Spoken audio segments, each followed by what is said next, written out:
And good afternoon, everyone. Mike here from InsideBowling.com with you for B Squad qualifying here from the 2025 Ebonite Winter Classic. Glad you're with us here on Inside Bowling here on YouTube, and I'm looking forward to bringing you 7 more games of action.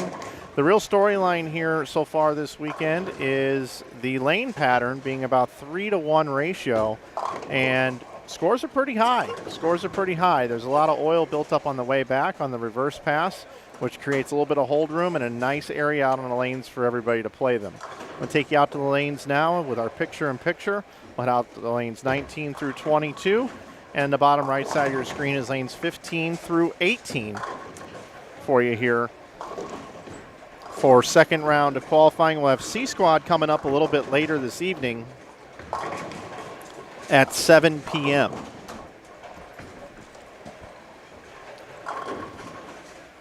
This tournament would not be possible without our great sponsors. We'd like to thank Ebonite for being our title sponsor of the event, the Waterloo Convention and Visitors Bureau for their continued support of the Greater Iowa Bowling Association main event tournaments that we have here twice a year. Of course, in February every year, and then again in September. I want to thank Kwik Star and Kwik Trip, Brandon Steen and the Steen team. I Am Bowling. I Am Bowling. You can save 25% off all your jerseys over at iambowling.com. Use the code GIBA. I want to thank the Hampton Inn for being the official hotel of this event, and of course the other place on Ridgeway. Great restaurant. Always try to visit there at least once when I'm in town. I want to thank those folks for their continued support of the Ebonite Winter Classic and Fall Classic bowling tournaments. This tournament is conducted on this oil pattern right here, which is 43 feet in length. Got a reverse brush drop at 38 feet. 28 milliliters of oil, and they're using 2 different types of oils here this weekend. They're using fire, and it's debatable on whether or not they're using ice or not. I was told it might be a different conditioner, but regardless, it's 2 different types of oils, and it is fire on the way down and the other conditioner on the way back. And you can see a lot of shape is built, a lot of middles are built up there on the way back, which means if you miss left, it doesn't go Brooklyn or too high. It'll actually hold if you get your feet in the right part of the lane, which is exactly what we saw with the scores from the first round this morning.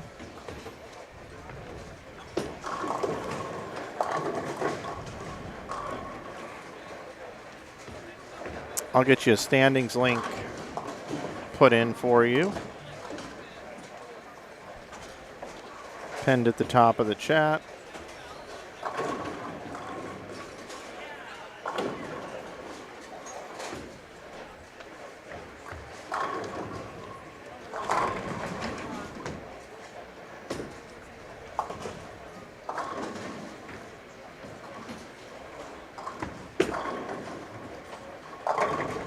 All right, that is now posted at the top of the chat room. So if we look at A squad qualifying through 7 games, Ryan Venom is plus 319 for 7 games. Blake Walsh is second at 280. Kendrick Siders is third at plus 275. Tyler Close at 272 is fourth. Lucas Finley is fifth at plus 257. Sixth is Robert Vader at plus 243. Keaton Ostrowski seventh at 236. At 230 over, we have a tie between Peyton Nabick and Jacob Lasefko. And 10th is Victor Cortez Jr. at plus 216. If we take 21 from each squad, currently right now 126 over for 7 games would be your cut number. 126 over right now. So there you have it. Want to give a shout out to everybody watching on YouTube and our chat room.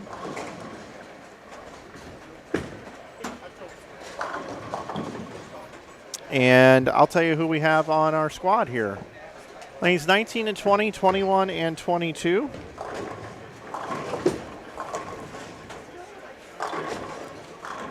We've got Darren Galbraith and Steve Manchester, along with Mike Peck and Mac Van Zanti. Mike's been in here for a while this morning. He's been enjoying his time here. And then on the bottom right of your screen, just to the left, over on lanes 15 and 16, we have Keegan Alexander and Andrew Blaney, along with Kyle Rosenberg and Travis Weber. And then on 17 and 18, Alex Pike with Brittany Smith, Sarah Smith, and Mike Yaw. I am going to invert the stream.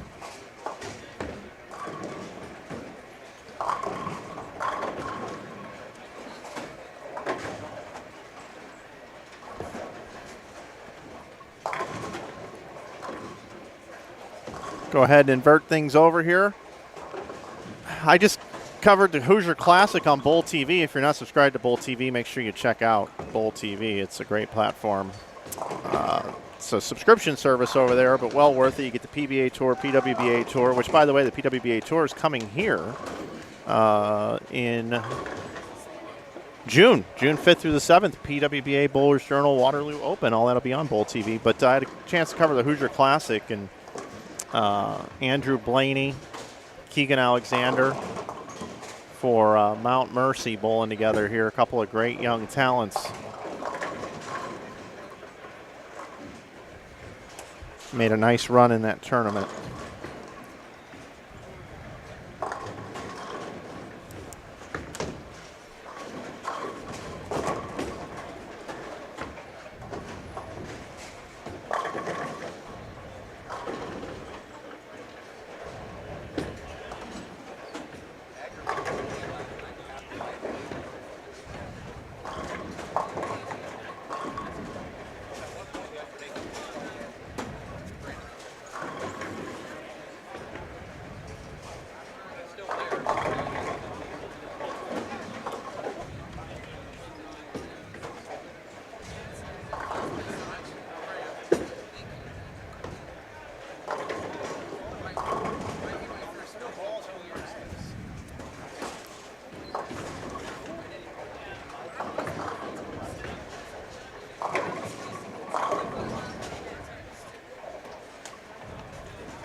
Other players on this squad here today, down on 3 and 4, we got Aaron Barnickel along with Chris Hill and Michael Michalowski along with Austin Stocks. Down on 5 and 6, we got Ian Dohan, Eli Hawk, Carson Reed, and William Young.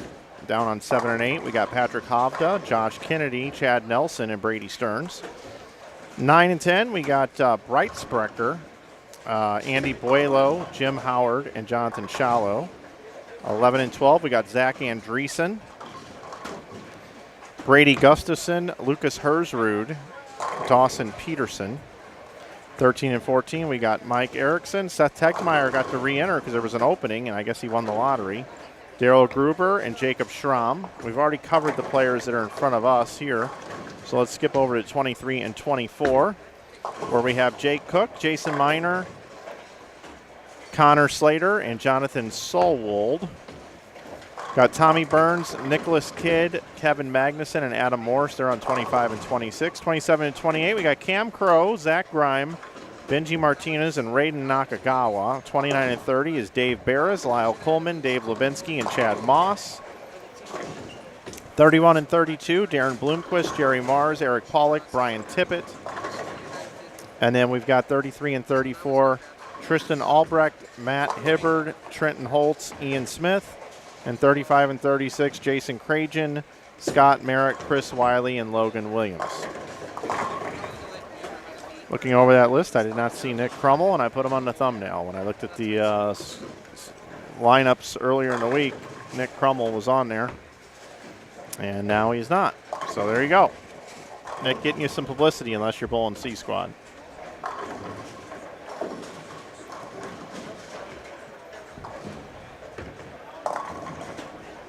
Dawson Peterson with a birthday today. Happy birthday.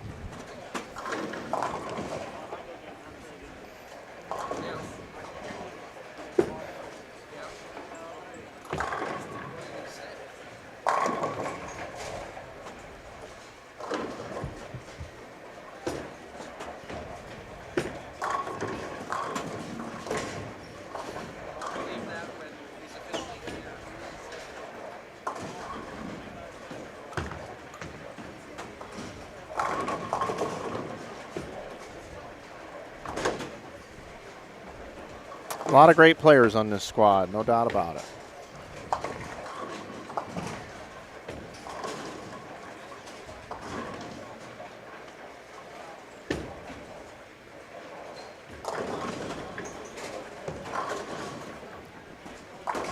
If the tournament office is listening right now, I would love, whenever, if I could get individual scores from the 7 games this morning, that would be great.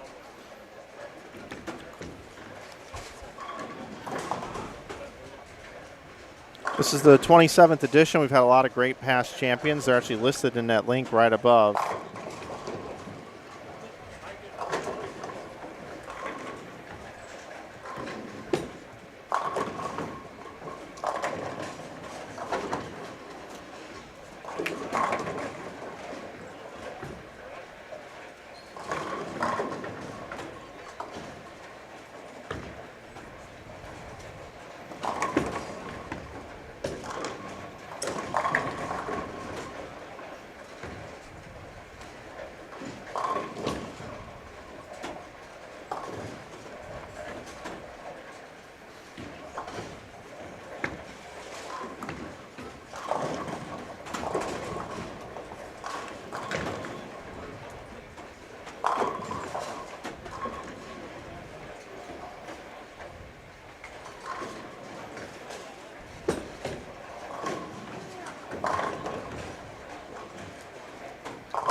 So as we continue watching here, game number 1 of 7. There is Keegan Alexander. Nice triple for him. He's used to striking a lot.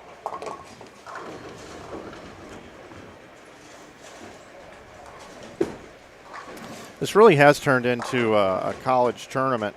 It just seems that way. A lot of college bowlers come up here and thrive.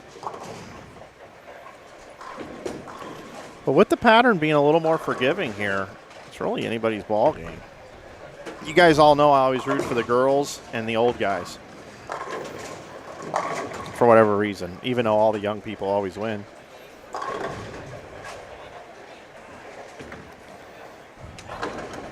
Not always.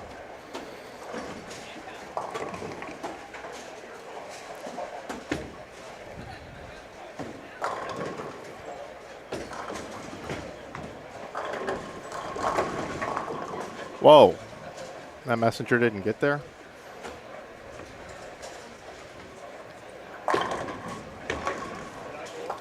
Watch this messenger. This almost isn't fair. And here comes the messenger. Nope. Not fair.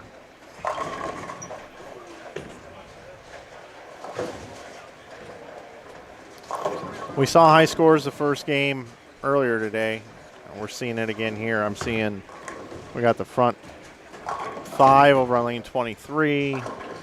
Spare 4-bagger here on 17 and 18. Front 5 and a 9 count here now.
If you'd like to support us here at Inside Bowling, you can do that by a lot of different ways. One is just subscribe to our channel. One is like this video. One is share this video and let people know that you're watching bowling.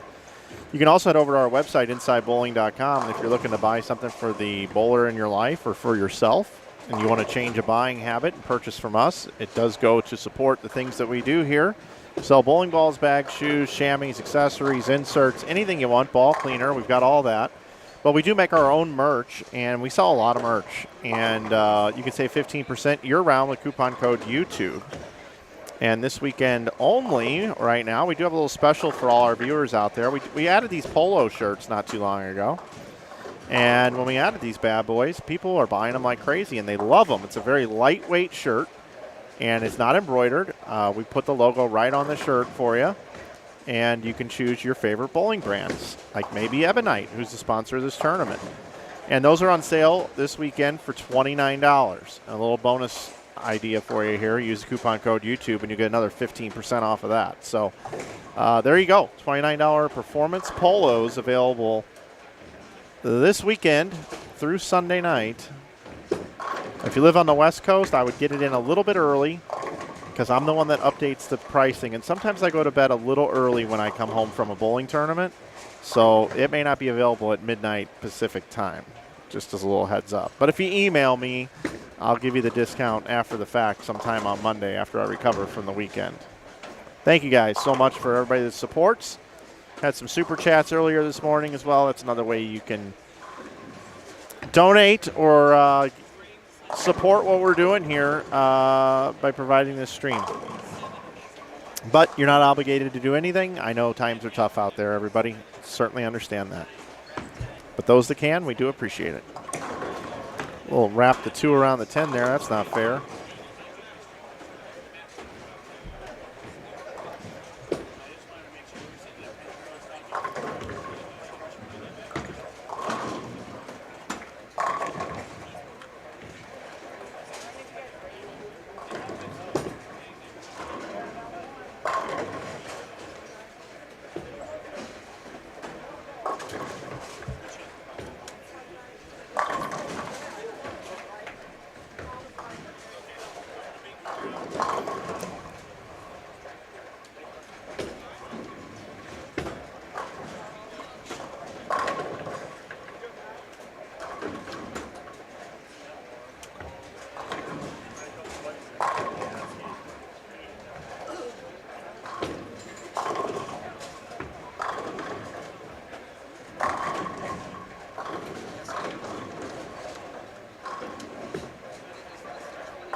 Keegan with the 9 falling out late there.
crazy thing about this pattern is you don't have to use urethane. You don't have to use reactive. You can play down and in. You can move in and swing it a little bit.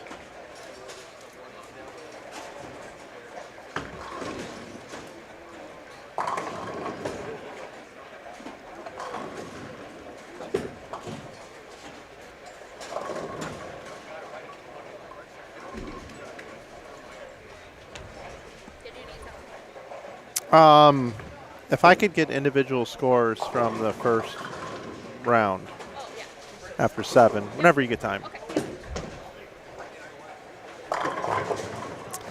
JP asking a question here in a super chat. Certainly do appreciate that, JP. Mike, do you like how the modern game has a lot to do with knowledge of equipment and matching up?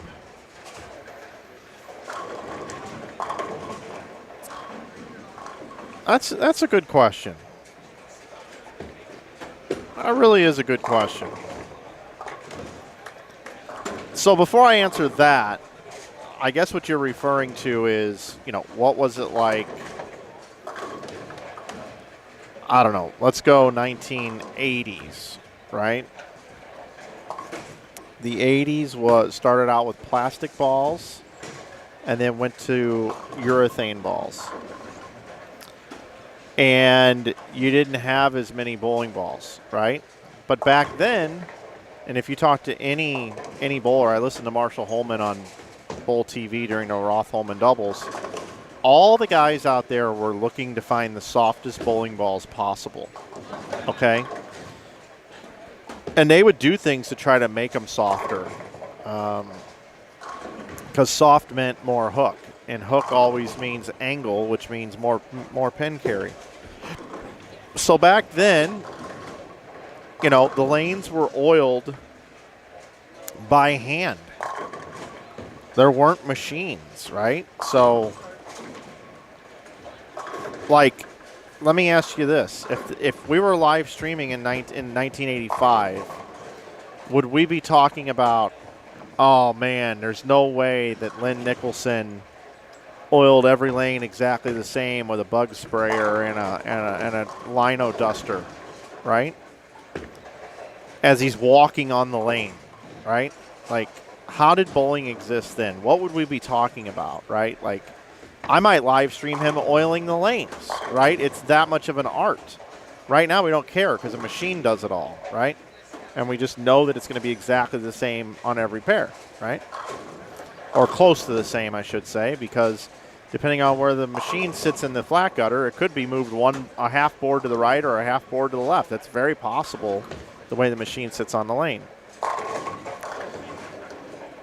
And back then, you didn't need as many bowling balls, but you did have a few different ones, especially with track flares and stuff like that, and what surface they were with. Here's one that I screened, where it was a very abrasive compound that made it hook early. And then sometimes you'd want it polished, for when they hooked later in the block and things like that. So, by the way, Mike Yaw, 290 here. Good start for Mike. And 279 right next door, possible for Kyle Rosenberg. So yeah, so when we talk about that, right, so when you ask the question, do you like how the modern game has a lot to do with knowledge of equipment and matching up? It's just another piece to it, right? You still have to throw the bowling ball the same speed every time or close to it, the same rotation, and then you got to be accurate, right? And then on top of that, what you do with the bowling balls is you try to put a piece of equipment in your hand to where you don't have to be as perfect. And then the bowling ball helps bail you out with where you're playing on the pattern. So if somebody was using a house ball or somebody was using a Ebonite Game Breaker 5, the person with the Game Breaker 5 is going to have an advantage on any sort of pattern you have to shape, right? So do I like it?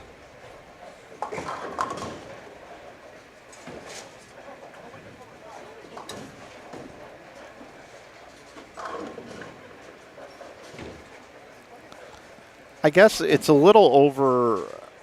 To me, I think it's evolved a little more than I like. The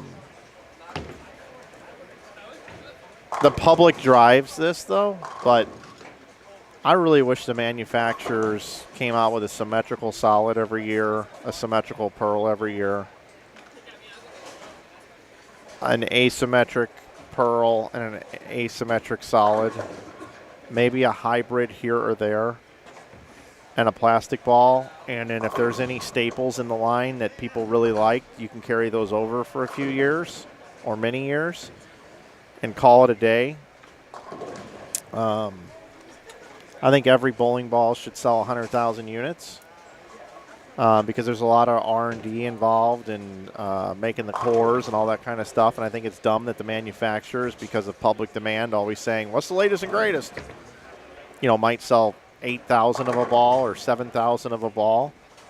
And the manufacturers can't be as profitable when they have to go through all that tooling. That's called tooling when they do that. And I think they'd rather come out with less products as well. But when the people walk in the pro shop, they go, what's the latest and greatest? Oh, that's new. Ooh, I like that.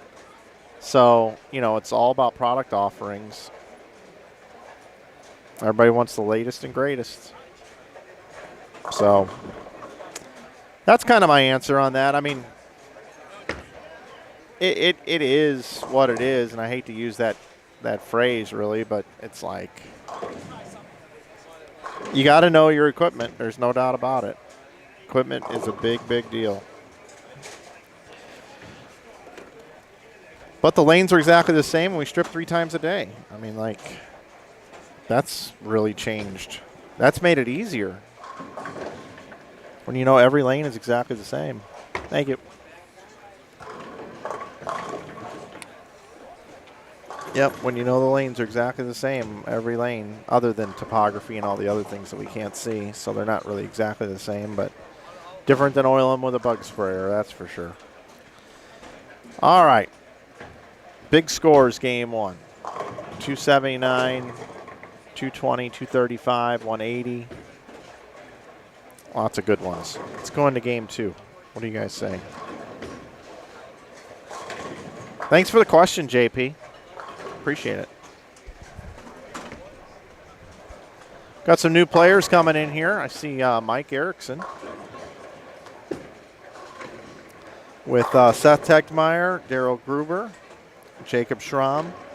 Right next door, Dawson Peterson, Lucas Hersrud, Brady Gustafson, and Zach Andreessen coming in to play. There's Andreessen right there. And then bottom right of your screen are a lot of the same folks we saw in game number 1. See if they can continue to keep it going. Don't forget, we've got another squad for you later tonight. The C Squad comes up at 7 o'clock this evening right here on Inside Bowling.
They do not have a one bowling ball tournament right now.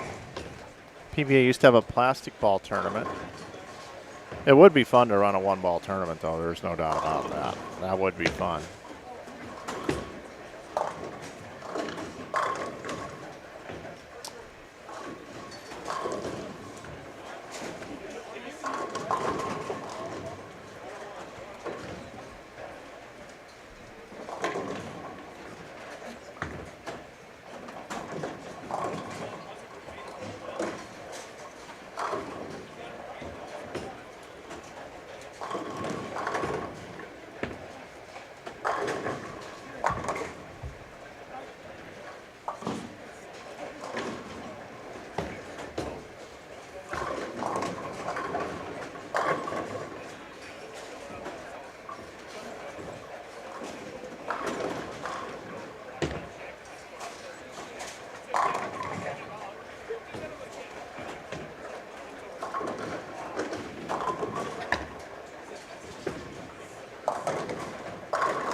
Scores are posted every game during the squad. Up at the top, there's a event info tab, and all the scores get posted right up there.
Who's the favorite to win this tournament?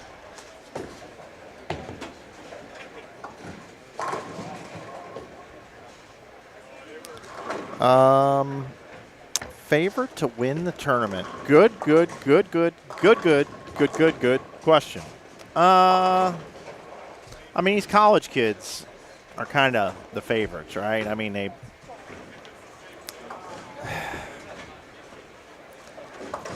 Blake Walsh,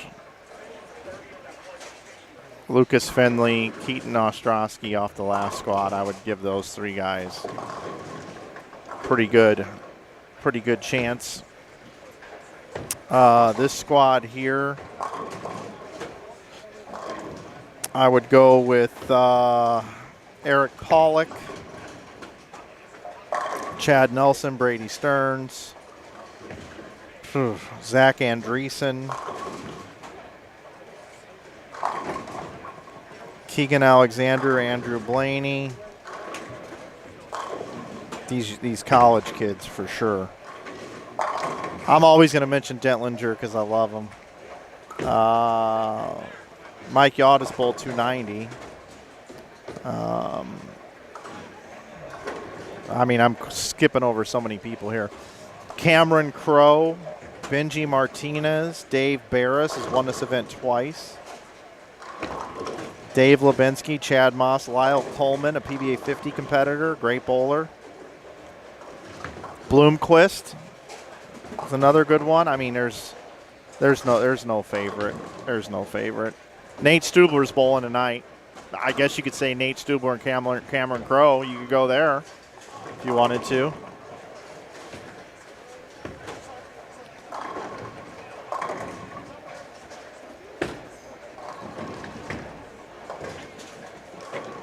Do I think the game is getting easier with all the new equipment that is available out there? No, I don't think the game's getting easier because all these pattern designers are creating weirder patterns that makes everybody have to think multiple ways. And I also think that too many bowling balls sometimes can confuse players. Like these urethane reactive hybrid balls that are not urethane, but they're also not reactive, whatever these things are that companies are coming out with now, you don't ever see the pros use them. They get marketed like crazy, and then the pros don't use them. Well, why don't the pros use them? They're the best. Well, clearly they're not giving them any sort of an advantage. Otherwise, they'd be using them, right? Let's see. Doesn't mean they don't work good on house shots or for the right player, but not for sure. So I don't think the game's getting any easier. No, I think the game's just always changing. Where can I get some sweet merch? You can get sweet merch at InsideBowling.com, my friend, and you can save 15% with coupon code YouTube. Somebody likes Ryan Powers to win the tournament? Sure. Let's see.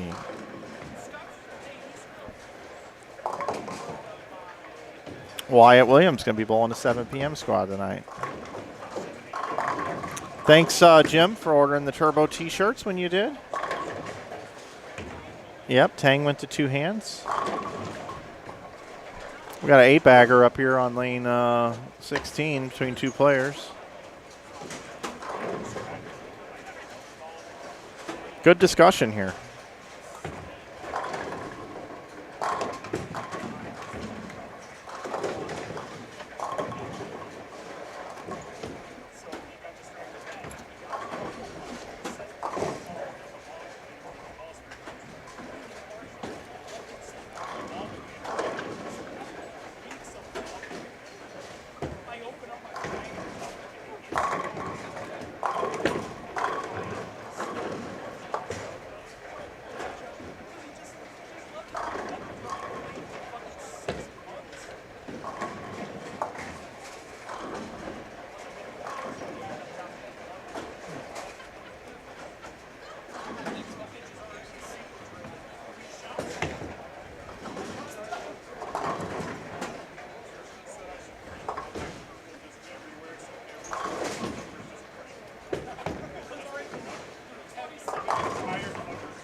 All right, let's see what else you guys got going on here.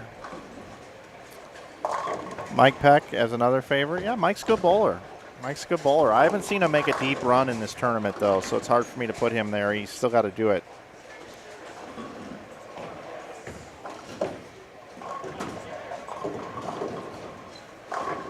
Where is this bowling place at? We're in Waterloo, Iowa, at Cadillac XBC Bowling Center.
I'm enjoying all these questions. How do you like having a hockey team in Utah? They should be named the Storm, like in Storm Bowling. Jim, I moved to St. Louis. Newsflash, breaking news. I don't have my soundboard here to play the breaking news. But I moved to St. Louis in September of 2023.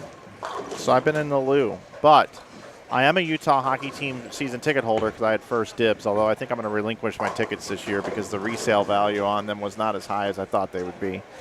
But it is great to have NHL in Utah, and I would like to go back and watch them play the Blues at some point. I just have been so busy I haven't had time to do it.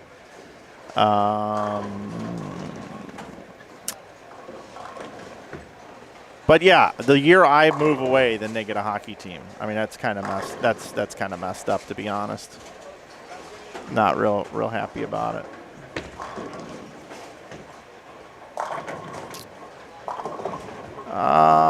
And the Utah Storm would be a cool name. Better than these other names they've been coming up with. Very strong B squad. How's y'all doing this game? Yeah, okay. Well, I can do that. I can tell you that. We'll go ahead and do a little inversion. What do you say?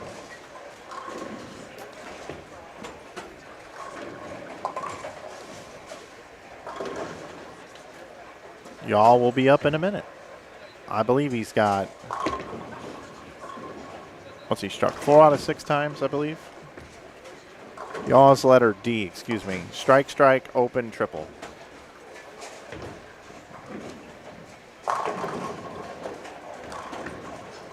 Any other channels? No, I just do one. Although the internet's so good here, I could do multiples, but I'd have to set up pretty early.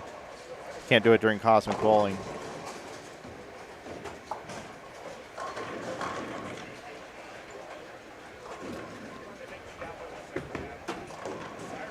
I had a 2-8-10 conversion picked up, and I didn't see it.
All right, to those of you that missed the 2-8-10 conversion like I did, here we go.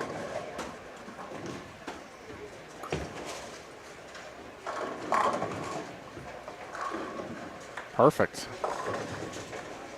Who's the best producer in the business?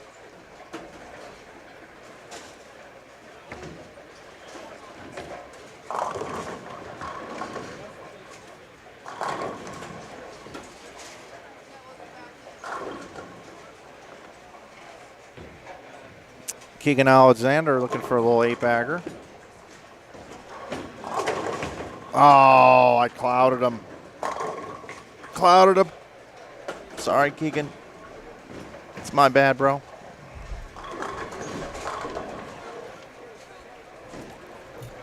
All right. I might have messed this up. I couldn't figure out who was who. All right, Mike Yaw, as we saw, bowl 290 the first game. He's the leader. Kyle Rosenberg had 279. We also watched that right here. Chris Hill had 279. Jason Miner had 266. Cameron Crowe had 258 along with Darren Bloomquist. Jacob Schramm had 257 along with Galbraith. Jerry Mars had 247. Brittany Smith had 244. Nathan Michalowski had 243. Raiden Nakagawa had 239. Matt Hibbert had 238. Andrew Blaney had 237. Nicholas Kidd had 235. Dave Barris had 234. Lyle Coleman had 233. Adam Morse had 231. Dawson Peterson had 227, along with Chad Nelson. That's your top 20. Out of the 68 bowlers bowling, 46 of them were plus, even or better, I should say. So there you go. These are all my scores from the first block. How nice is that? Guys, our tournament leader, guys and ladies, I should say, Ryan Venom, earlier today bowled 220, 214, 279, 267, 245, 258, and 236 to be our leader. He's averaging 245.6. It's pretty good bowling. I believe high game was 296 on the squad, which was Blake Walsh in game number 2.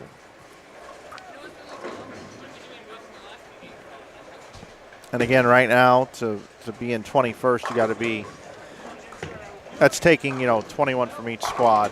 You have to be in at a plus 126 for 7 games. Let's see. Go Red Wings. Is Jaws 290 still a high game? 296 from Walsh, but 290 in this squad, yes.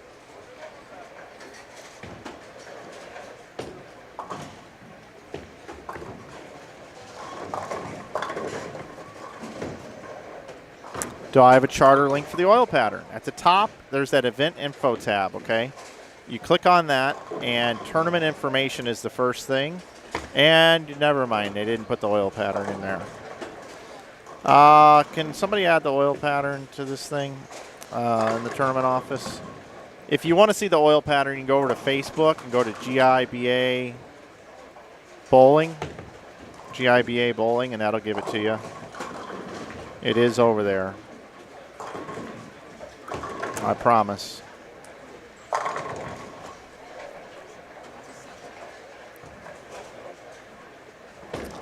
I promise it's there.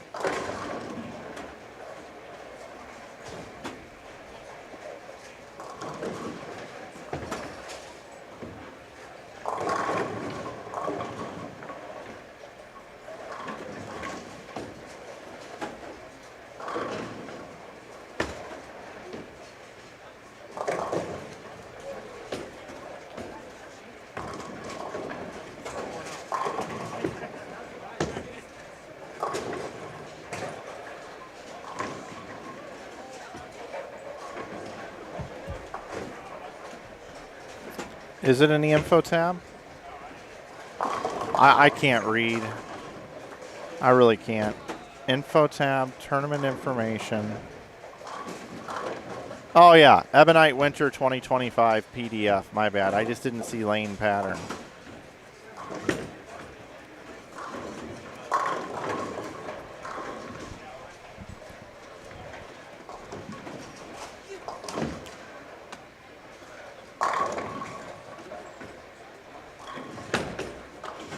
I love the way he throws at spares. That ball like has no rotation.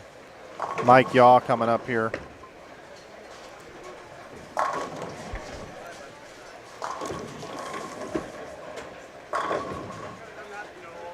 In case you missed it during the first squad, although these bowlers are bowling pretty quick, I don't know if I should. I could probably just do this. Probably mess everything up. But that's okay. Mute that one. All right, check this out.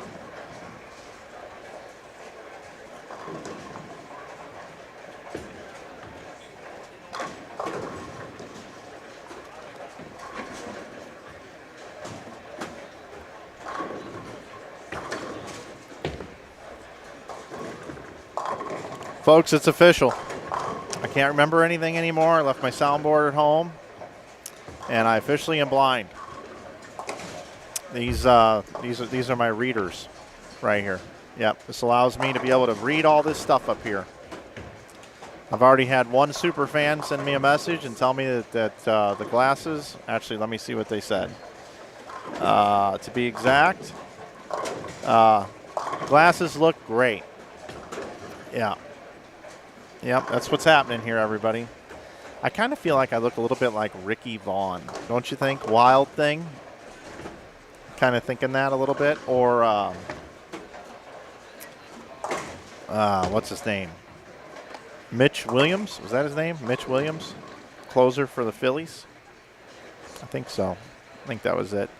Problem is, like, I can see everything here great. Like, I'm good here. But I can't read my monitor over here now, and I can't see the scores in front of me. People that deal with this, you know, it's real-world problems here. To those of you that are young or that have great vision, you should feel very happy about that. To those of you that have all your hair as well, that would be a good thing to have. It's quite fun, let me tell you. There's an eye on Max sending messengers. I can see that, even though I can't see technically. But we've got so many scores going around here right now. It's kind of insane. I'm switching over to here. Keegan bowls 267. Shake that off. Blaney sending pins everywhere. I can't believe he's only going to bowl 180 though. And Yaw just keep doing Yaw things. 290 the first game. He's in bowl 260 this game if he finishes out. But I'm gonna invert things here. Here we go.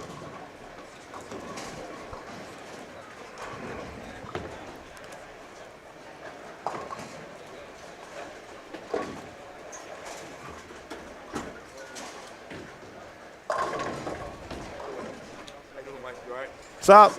I'm all right. When you going to Reno? When you going to Reno? Tuesday morning? I get in at like 7 in the morning. Okay. So I'm not ditching the tour stop. No, I know. You got to come to both. Yeah. Yeah, I'm with you. Cam Crow leaving Tuesday morning for the tour.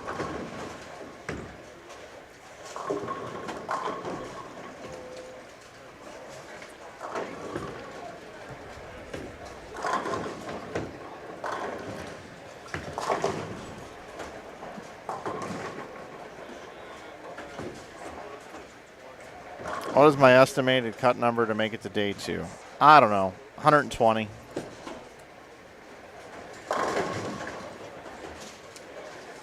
I look like a science teacher. Oh, that's funny. Tom Hankey from the Jays. You know what? That's funny. Tom Hankey, I think, is related to somebody that my family used to hang out with. Interesting. I haven't heard that name in a while. Kramer family, I believe, is who he's related to. My family used to run around with in St. Louis, but I don't remember for sure. But hey, that's all right. Imagine that, Zach Andreessen on a 6-bagger. This guy can really play. He loves using urethane too. He's killing it. Killing it. Moved over to this pair. They were a little bit weird. Took him 3 frames to figure it out. Got lined up, and boom, here we go. Probably off the sheet.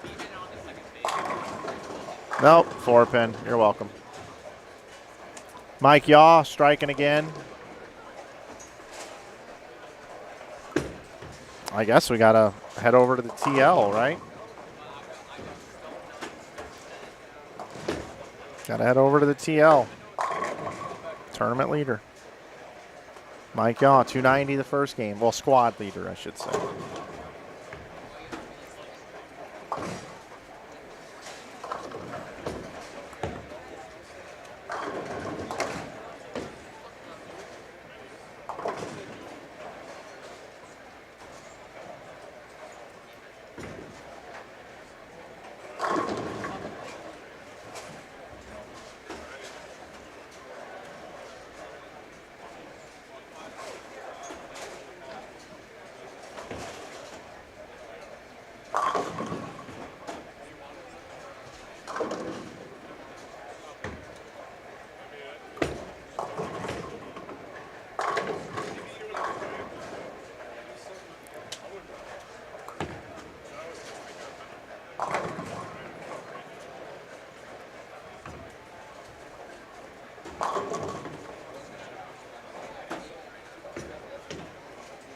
Mike Yaw, ladies and gentlemen. Oh, 479. We've seen 2 of those on Phil balls here to start this squad. 263, he's 153 over after 2 games. Shake that off, Mike. And now, just like that, we have no bowling whatsoever. So I'll bring it into the booth. We'll see some bowlers pass behind me. There was Chad Moss and Eric Pollock walking by. That closet right behind me has haunted things in there, so don't talk about that. Don't say Beetlejuice 3 times either. That create a problem. There's Jerry Mars walking by. Tampa Bay, what is this, horse racing on behind me? There's Jennifer getting scores, taking care of business, like always. She has no idea she's on camera right now, but this is her looking at all the scores. Always got a clipboard in hand. She's bowling tonight, I think. I think she's bowling tonight. Got a nice men's bathroom entrance. It's like WWE coming out of the bathroom. I should play theme songs for everybody coming out of the bathroom. There's Zach Andreessen walking by. Again, no bowling in front of me. But I'll update the game graphic, and I will head out to the lanes here. Game 3. Coming up. I'm actually gonna take a couple minutes here. Stretch the legs. I'll come back. Bowlers will be here. We'll probably be in about halfway through the first frame or the second frame. I'll see you guys in a minute.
Good.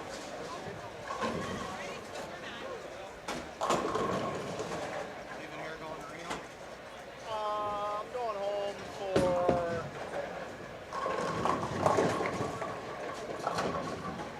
35 hours. You're not there the whole time. No.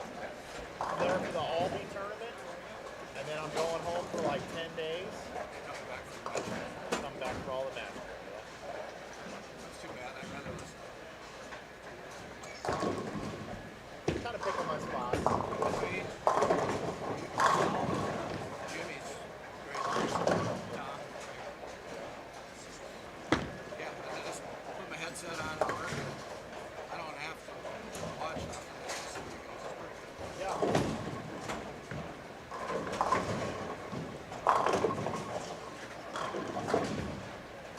Yeah, as soon as Jimmy was out of that other gig, I immediately was on the horn. Oh, yeah.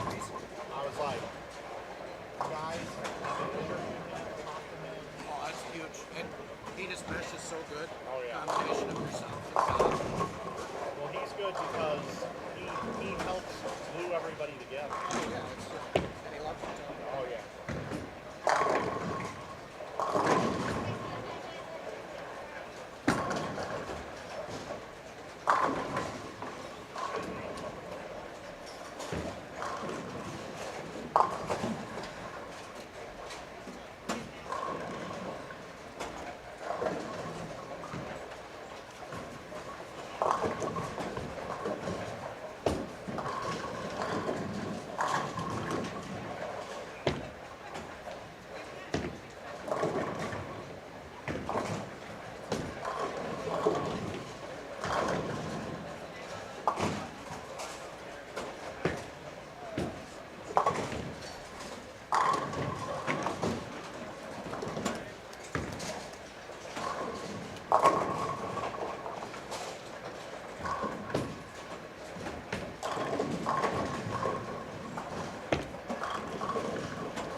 So you got about 5% of the field. Yep.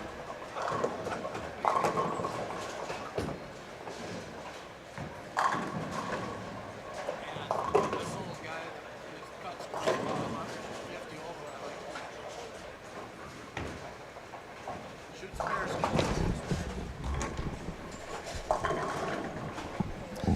All right, everybody, I'm officially back here with you.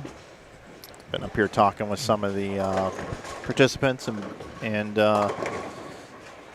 old friends. Again, if you're just tuning in, I don't have a soundboard this week. I'm running all my audio through a camera, which is amazing.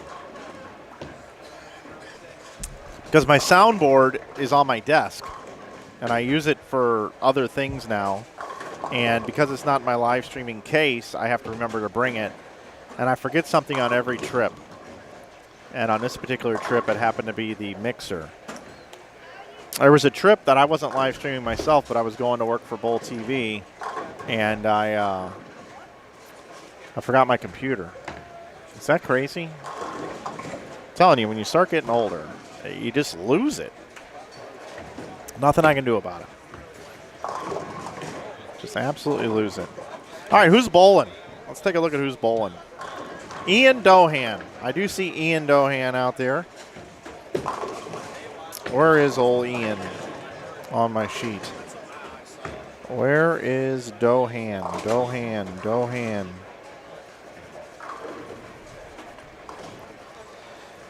I can find everybody until it's too late. All right. Ian Dohan, letter A, with Eli Hawk, letter B. Carson Reed, letter C. William Young, letter D. Next door to the right, Josh Kennedy, letter A. Letter B is Patrick Havda. Letter C is Brady Stearns, and letter D is Chad Nelson, two guys I was just talking to. Good players here. Bottom right of your screen, you got Andy Buelo with Breitsprecher, and Jim Howard, and Jonathan Shallow. And to the right of there, you got Zach Andreessen again, Brady Gustafson, Lucas Hersrud, and Dawson Peterson. That's what I have for you here. I do have a question for you guys. It was about 2.5 years ago I started doing this picture-in-picture on the main screen. Do you guys like the fact that I do that? Do you like having the picture-in-picture like this? I haven't asked anybody in a long, long time. Is this beneficial to be able to, see double the action just on one stream? Or is it distracting? Let me know. Curious. Because Emil started doing it too. He does it over on Bull Stream as well. It's kind of like he and I on our little single streams now do this. And I think it makes the most sense. Thank you. I got scores after 2, everybody. Chris Hill, 279, 280. Huh. All right, Chris, shake that off. Anyway, nice shot there, Chad. Throw your purse at it. Okay, Chris Hill, 279.5. Mike Yaws in second at 553. Jason Miners third at 542. Dave Dentlinger, yeah, Dave. Come on, Dave. He's fourth at 503. Kyle Rosenberg is fifth at 494. Carson Reed is sixth at 487, along with Keegan Alexander. At 485 is Bloomquist. 483 is Magnuson. 478 is Dave Barris. Jerry Mars is at 472. Jacob Schramm is at 470, along with Raiden Nakagawa. 468 is Lyle Coleman. Dawson Peterson's at 464, along with Cam Crow. Chad Nelson at 463. Nicholas Kidd at 462. Chad Moss at 460. Darren Galbraith at 459. Chris Wiley at 450. Tommy Burns at 441. Trenton Holtz at 440, along with Lucas Hersrud. Those are all your players averaging over 220. Oh, wait a minute. Tristan Albrecht also at 440.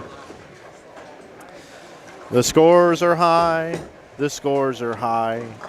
The scores are high because the scores are high. There you go. It's my new song I just wrote. called The Scores Are High, in case you didn't know the title of it.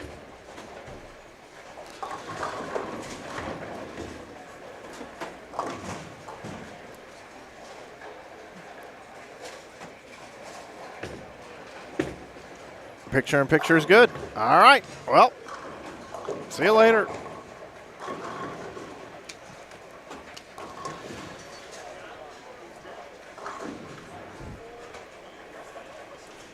I bought a new laptop in December. I basically got a $4,000 MacBook Pro for $2,600 with tax. Got a price match thing that happened. And, I mean, this laptop's great. My old one was starting to really bog down. It was having some power issues. I'd been using it for 5 years out here, so I made the investment, $2,700 or whatever it was. And now I'm like, I'm thinking about refurbishing my old one and using it as just a single channel stream on its own, you know?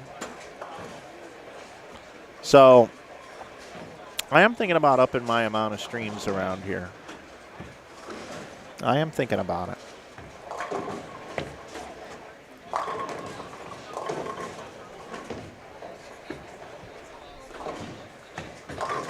To be honest, if we want to talk finances for a minute, and I don't want to put any pressure on you guys, I'll start with something different to begin with, and then we'll get there.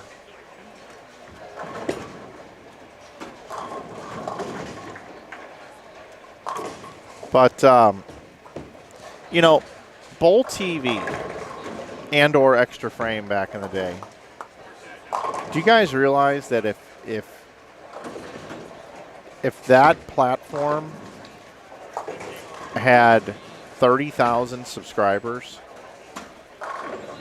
it could fund the entire tour and offer so much more prize money? It's not even funny.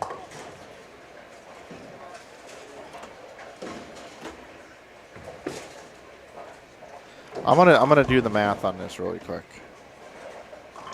Sometimes my decimals get all messed up. Let's add 25,000 subscribers to Bowl TV, and let's just say that Bowl TV, after paying all the streaming stuff and everything, let's just say $90 per user. That's $2.25 million. Okay, that could be put into the prize fund for the PBA tour. And I know some of you guys are going to say, "Oh well, you know, Bowl TV owns it, it's USBC, they would get the money, blah, blah, blah." They pay a rights fee, everything else. I don't want to get into the details because I know too much and I shouldn't be sharing any information. But the point in the matter is 30,000 people bought Bowl TV. That's $2.25 million. That's a lot of money at $90 a person going to the prize fund. Okay? That's insane. So when you think about this network here, which I can speak to, if everybody that tuned in bought a T-shirt from us, okay? And all it is just buying a stupid T-shirt, okay? Like, you're going to buy one T-shirt this year, probably, regardless. All you got to do is change your buying habit. Instead of buying that T-shirt that you saw in your Instagram feed or at Kohl's or whatever. And if you bought a T-shirt from me, and look, I'm not trying to press you into this. I'm just doing some economics here. Let's just say every event, I have 10,000 unique people watch this event over the course of the weekend, which I think is low, actually. So if every time I went to stream an event and we got 10,000 people to buy a T-shirt, okay? And let's just assume I'm making $10 on each one of those T-shirts. That would be $100,000 a weekend, okay? Profit from you guys, okay? So I've been here streaming these tournaments for a long time. We've gotten to know each other quite well. Do you think, number one, that I would stream more tournaments if every single time I went to a town, nice pickup by the way, on that 2-4-10.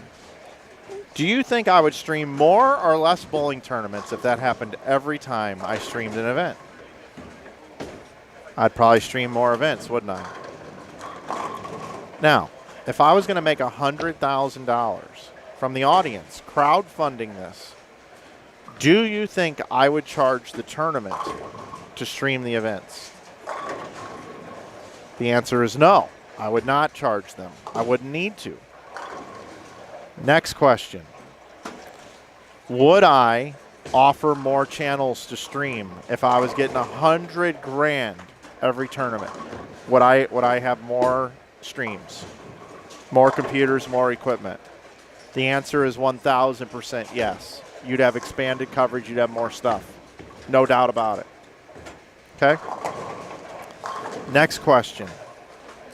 Would I come and do this alone if I was going to have $100,000 in profit for the weekend to work with? The answer is no, I would not. I would invest. First of all, I'd probably give $20,000 to the tournament to add to the prize fund, number one.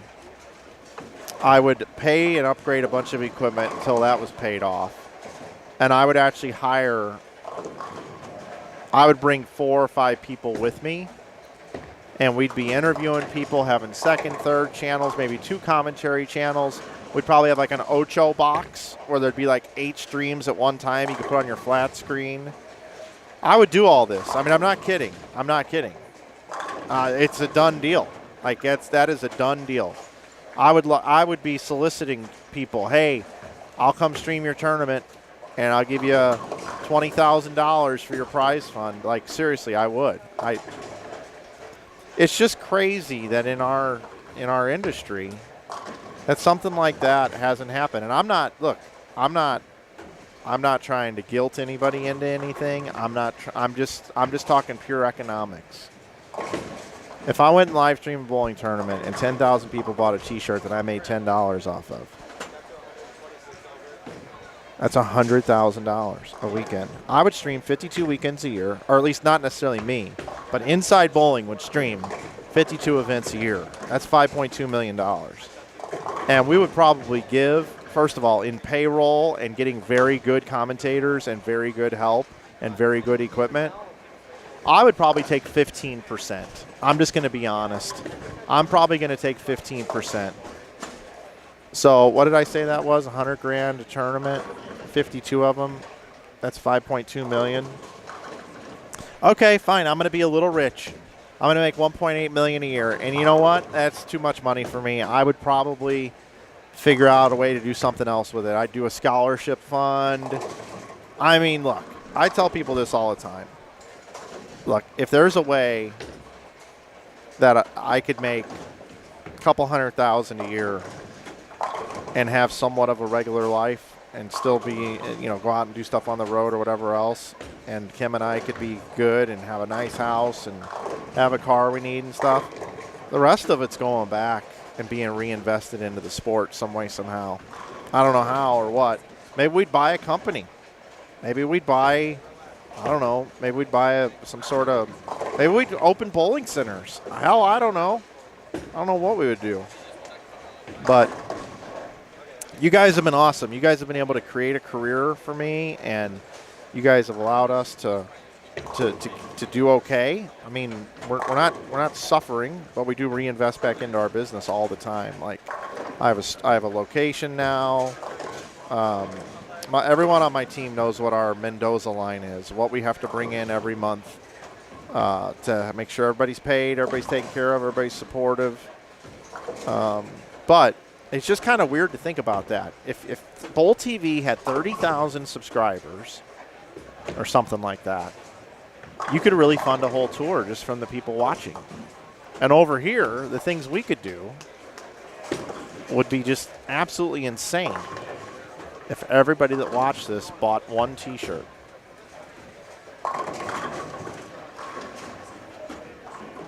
And again, this is not me sitting here saying, hey, everybody, make me rich, buy a T-shirt from me. But it is crazy. Maybe $25 is too much. Maybe I need to charge 20 and make like $5 or $6 on the shirt. I don't know. But a lot of people have supported our T-shirt sales. I'll tell you, one of the reasons why I got this new laptop is because the amount of support that we got over holiday doubles. I've also got a new camera up here in the booth. And this camera is the reason I'm able to bring you sound, because it's got XLR inputs. It's a new camera. So I'm reinvesting in this stuff, and I need to reinvest in it even more. But anyway, I'm gonna shut up about this. I don't even know why I went there, but I guess because I'm sitting here, and I think didn't somebody ask, is this the only stream? I was talking about the picture-in-picture, and I just want this to be better. I want more coverage. I want us to be able to be like, I want somebody to walk up to me and go, hey, you know what? I got the front 9 down there on 31 and 32. I'm like, oh, okay, and I just flip over to that pair. They have like a gig upload speed here. I can run as many streams out of here as I wanted to. Their internet's unbelievable now up here. And here I am streaming on one channel, picture-in-picture, alone, by myself, just chilling like a villain with y'all. And I love you guys. Watching Chad Nelson out here.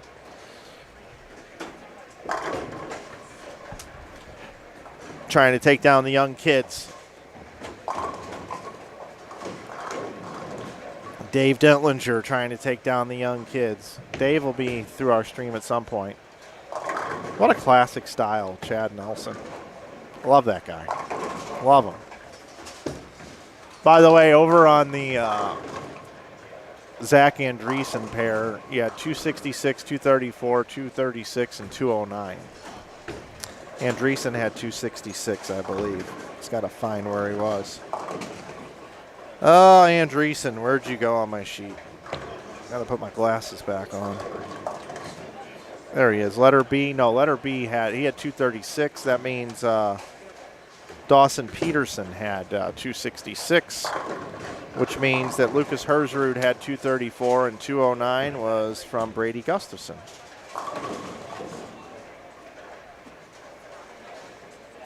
Let me see if we got some scores in here. Winter Classic, B Squad, B after 2. I think we already did that. No, we got it. We're good. Never mind. Those were delivered off my rocker.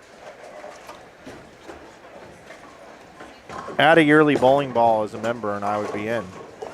Yeah, that is another idea. That is a good idea, actually.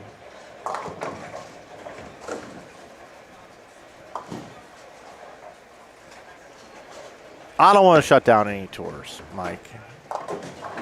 No problem, Pete. Hope you're doing well, my friend. Thanks, man. Thanks, Billy, for buying a T-shirt. Bobby, thanks for the T-shirt sale. I mean, I do love our T-shirts, honestly. Most of these places, you go and get a T-shirt, and the T-shirt quality, I'm sorry, it scratches my neck, and yeah, it's all boxy and just not very comfortable. Our T-shirts are 60-40 cotton poly. Most of them have a heathered look because of that. And unless you buy like the Bowlamania one, I think we do a Bella Canvas 100% cotton, but it's a soft 100% cotton. But anyway, it's because we need a solid red shirt. But anyway, people love our T-shirts. We get compliments all the time about how soft they are. And it's all I wear back home, is those shirts. We sell on eBay too. And we had a guy write us, I'm not kidding, that said, hey, you have the best feeling T-shirts I've ever bought. Would you mind sending me blanks? Like, I don't want anything on them. I just want your shirts. I'm like, wow, dude. I'm like, okay, no problem. So there you go. That's how much people love these shirts. They want to just buy the shirt with nothing, nothing on them. Maybe that's what I should do. Maybe we should launch a collection. My team's probably listening right now, and they're like, he is really off his rocker right now. He's begging people to buy T-shirts, which is so embarrassing, which I'm not. Seriously, I'm just having a discussion. And number two, This is nuts. But why don't we do invisible bowling sayings, and I'll just sell blank T-shirts. And I'll just make up in the subject line what it doesn't say on the shirt.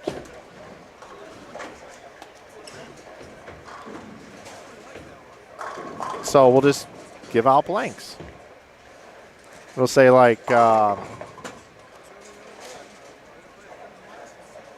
my youth bowler beat up your youth bowler T-shirt, and there's nothing on it.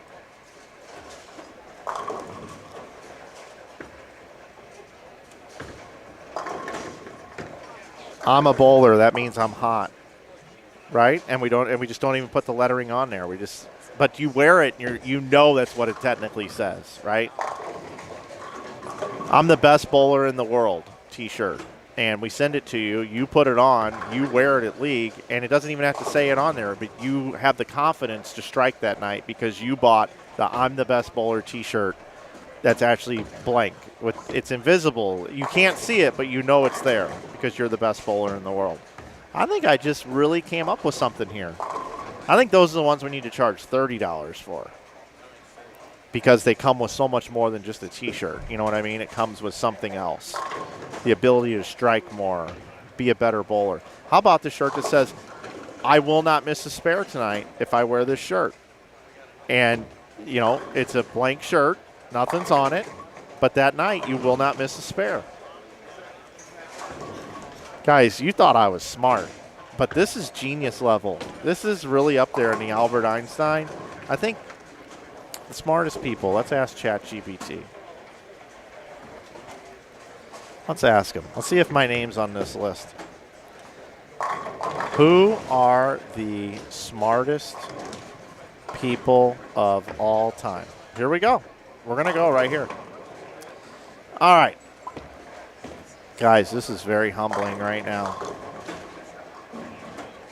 Albert Einstein, Isaac Newton, Leonardo da Vinci, Nikola Tesla, Stephen Hawking, Carl Gauss, Marie Curie, Mr. Miyagi, Jerry Maguire, and Mike Flanagan. You got to be kidding me. Wow. That's unreal. That is unbelievable to be mentioned with Jerry Maguire and Mr. Miyagi. Wow, that's pretty outstanding. 99.99 to go.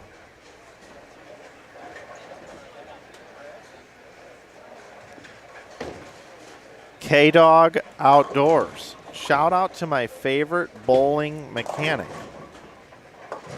This is a loaded question. My favorite bowling mechanic?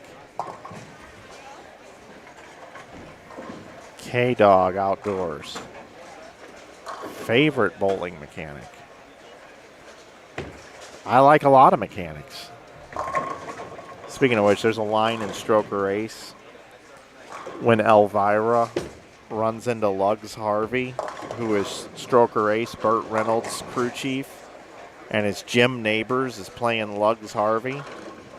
And he walks up to the bar, and Elvira hits on him, and he looks at Elvira and goes, "Oh, I'm not a driver." And Elvira looks right at him and goes, he says, "I'm just a mechanic." And she goes, "I like mechanics." And he goes, "You do?" And she goes, "Yeah. They like to tinker with things for hours, make them go fast." And he spit out his coffee or whatever he was drinking. Anyway.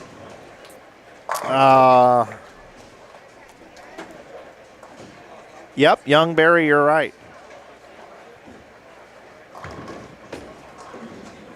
Is this Keith? Is this my man Keith? There's no way Keith's watching this on a Saturday. I mean, I've worked with some great mechanics over the years, and I've met some great mechanics. I've met some great lane men, too. I only have one. If this is Keith, man, every time I talk to you, I just laugh. I mean, the K and K-Dog kind of gives that away. What are you doing watching bowling today? You must be bored. The only guy I know that works 7 jobs and is always looking for an 8th. Oh, 210, bottom right of your screen, shallow.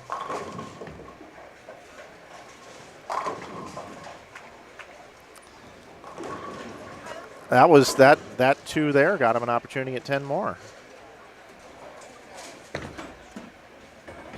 That earns you a fill ball. Oh, Jason Cragen's here. I didn't even see him. My man Jason. There's Chris Hill. I think he's leading the tournament after 2 games. He's only bowled 279, 280. I don't know what he had in game 3, but in the shallow, shallow. In the shallow, shallow, shallow. Picking the 210 in the 10th frame. Is far from a shallow now. Whoa, whoa, whoa, whoa.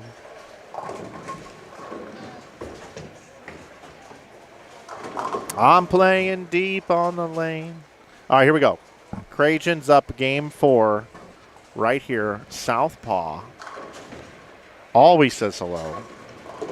Comes by. Great dude. All his fans are banging on the table, shaking the camera. And then he leaves a 3-pin. That's all right. You're good. You're good, Jason. It's fine.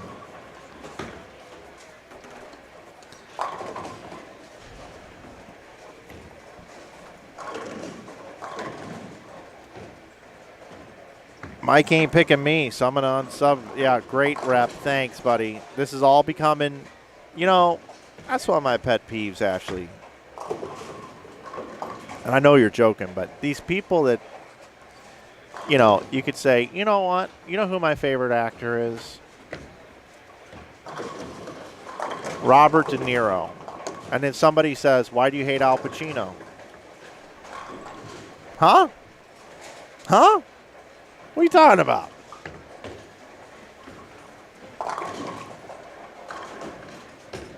And that's what you just did, Rep. That's a party foul, man.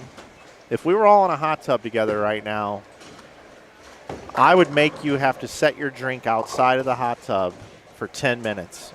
That would be your penance. That would be your timeout right now, Rep, for that comment. Yeah, I'm calling you out, Rep. I know you're one of my biggest fans. I know you love me. But right now, that is just not cool. Tom Hess did not bowl. He might be bowling tonight. I don't know what he's doing. What's my favorite movie? Most of them include Tom Cruise, unfortunately, for many people. I love Days of Thunder. I love A Few Good Men. I love Cocktail. Those are kind of my trifecta. Okay. Then from there, I kind of get into like Dumb and Dumber.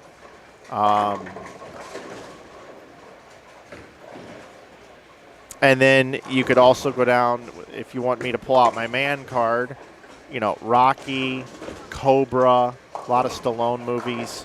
I even like some of the old Steven Seagal flicks. Wow, that was a break. There, we'll take that. I like Bloodsport. I'll tell you what's a sneaky good movie is that movie. I'm going to give you guys sneaky good movies. You guys ready for sneaky good movies with Mike? Let's do that right now. Sneaky good movies that are a little off the reservation, okay? Little off the reservation. But I have a feeling many of you have seen them just because we're all kind of nerds and we're all kind of weird people hanging out here on a YouTube channel watching bowling, okay? All right. Weird movies here that are good. We're going to go with a movie called Judgment Night. Judgment Night. I'm going to give you Judgment Night as a homework assignment to watch.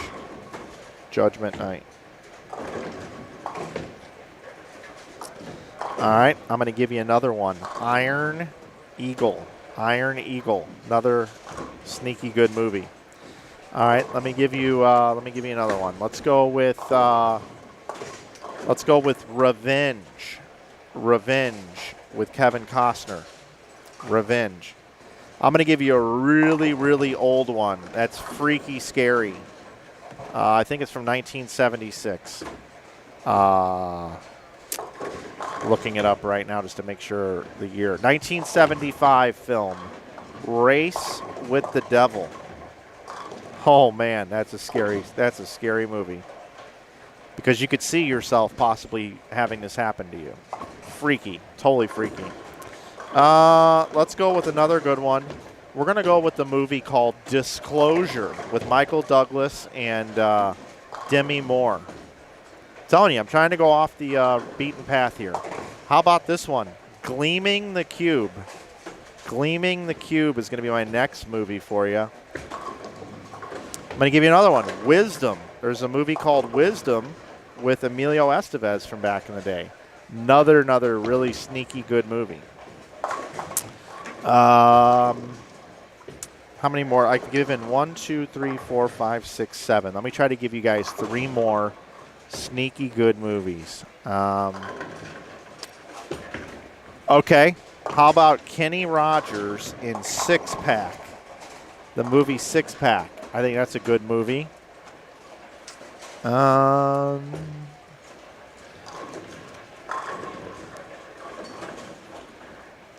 to give you 2 more. I'll try to give you 2 more. I went with Gleaming the Cube. Hudson Hawk. Hudson Hawk. Another good one. Hudson Hawk. Go with that one as another movie. And then I'll give you guys 1 more sneaky good movie. Let's go with... I want to make sure I finish with a bang here. Sneaky good movie. All right, I'm giving it to you right here. Moving with Richard Pryor. Moving with Richard Pryor. So there you go. There's the sneaky good movies. How many of these have you seen? Judgment Night, Iron Eagle, Revenge, Race with the Devil, Disclosure, Gleaming the Cube, Wisdom, Six Pack, Hudson Hawk, and Moving. Those are 10 movies, everybody. How many have you seen out of those 10? I'll say them one more time. Judgment Night, Iron Eagle, Revenge, Race with the Devil, Disclosure, Gleaming the Cube, Wisdom, Six Pack, Hudson Hawk, and Moving. And I'm sure, I haven't checked the chat yet, but I'm sure you guys are going to be giving me all kinds of movies to watch.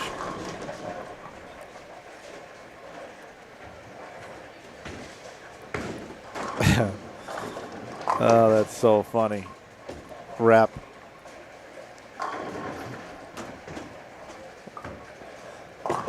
Anchorman. Sounds like you like Hot Tub Time Machine. Now I gotta somehow totally redeem myself. Yep. Duck Dynasty. Duck Dynasty was funny. It kind of ran its course, but that was cool when everybody had to watch that for a period of time. Nate Stuber Bowls tonight.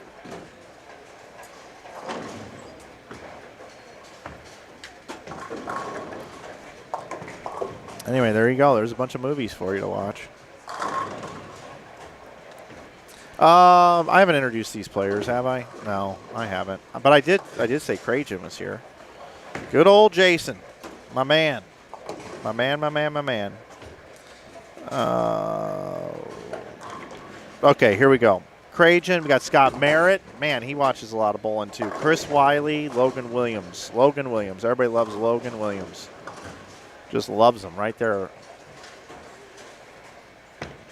And then just to the right, that should be Nathan Michalowski, Chris Hill, Aaron Barnicle, and Austin Stocks. Bottom right of your screen, you still got William Young, Carson Reed, Eli Hawk, Ian Dohan, and then just to the right there, Patrick Hovda, Josh Kennedy, Chad Nelson, Brady Stearns. All right, let's see what's going on here. After 3 games, I got some scores. Jason Miner, your leader now, 767.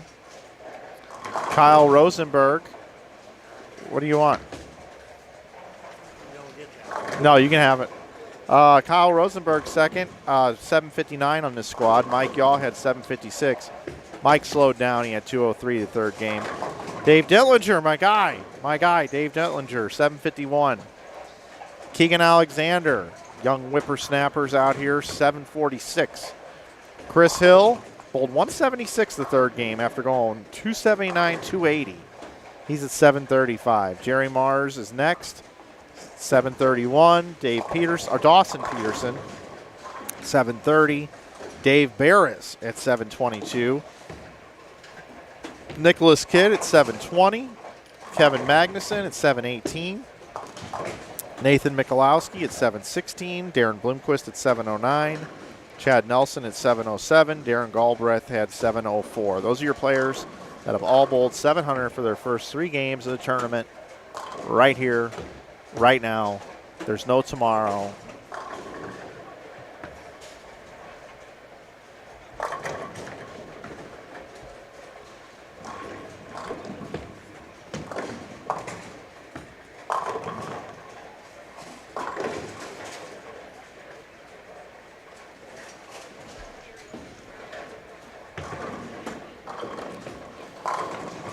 Everybody, you don't want to wait till tomorrow. Why put it off another day? One more walk through the problems built up and stands in our way. One step ahead, one step behind me. Now you got to run to get even. Make future plans or dream about yesterday. Hey, come on, turn this thing around. Hey, it's your tomorrow right now. Come on, it's everything right now. Catch a magic moment. Do it right here and now. It means everything. Little Van Halen, 1991. 1991.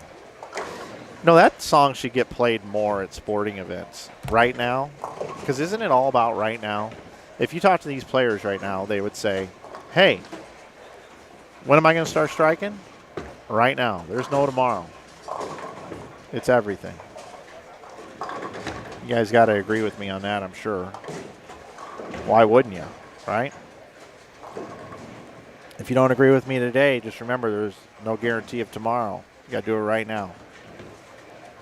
Got to agree with me. You won't agree with me. I still can't believe I'm doing this after all these years. I'm still streaming these bowling tournaments. Talking to you guys.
What cameras do I use for the streaming? They're pretty old, to be honest. They're like some old Sony ZV-1s, I think. The problem is if I wanted to do better cameras, like it doesn't even, like, because of the stream quality in most places, not here this weekend, but like I couldn't even use the cameras to their maximum compatibility. Plus, when you stream on YouTube, you can't stream in HD. I'm sorry, you can't stream in 4K.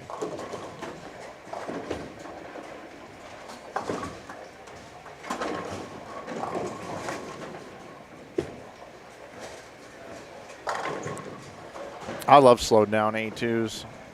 It's the way to go.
Scores are high.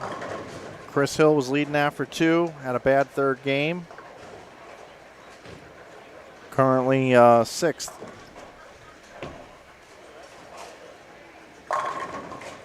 Back on it with a double.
What's up, Boog? Scores are high. They're giving them 3-1. I haven't put the oil pattern up in a little while. I'll put it up real quick. Take a look at that. You can always screenshot it or just pause the stream to take a longer in-depth look at it. I'm not going to leave it up for too long, but basically 3-1, and there's a lot of oil built up in the middle of the lane on the way back, which kind of creates some hold, which is why the scores are higher. We're projecting a cut score of somewhere between 110 and 130.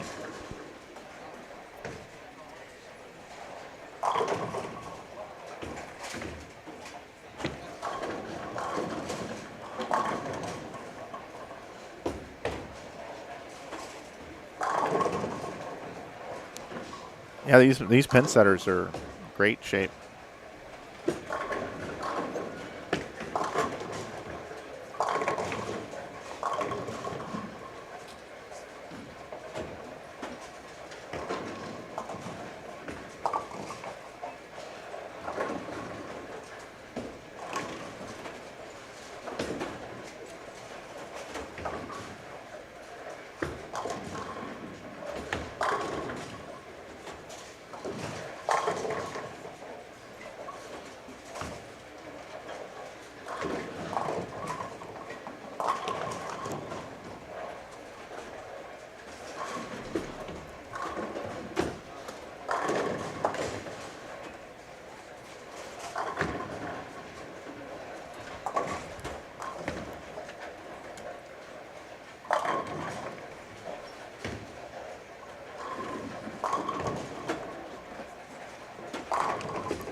All right, everybody, as we roll into game number 5, I need to fix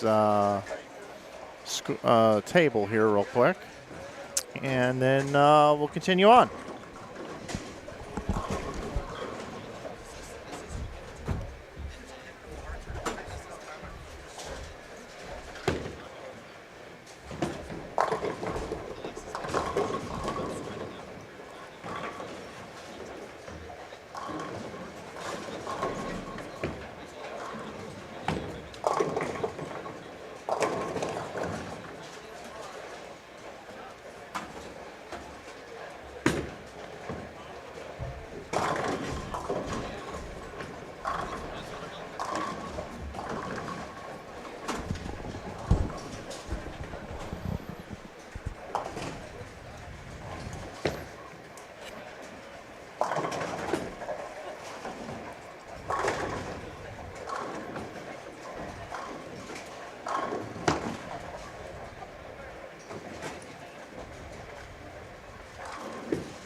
So here in game number 5, we see Scott Merritt on the right side of your screen.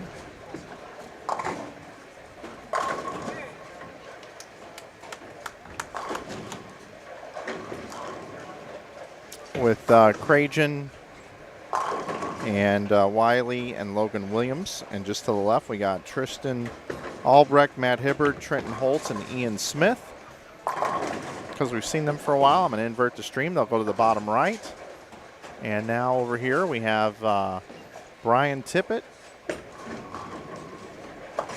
with Eric Pollock, Jerry Mars, Darren Bloomquist, Chad Moss, Dave Lubinsky, Lyle Coleman, and Dave Barris off on the left.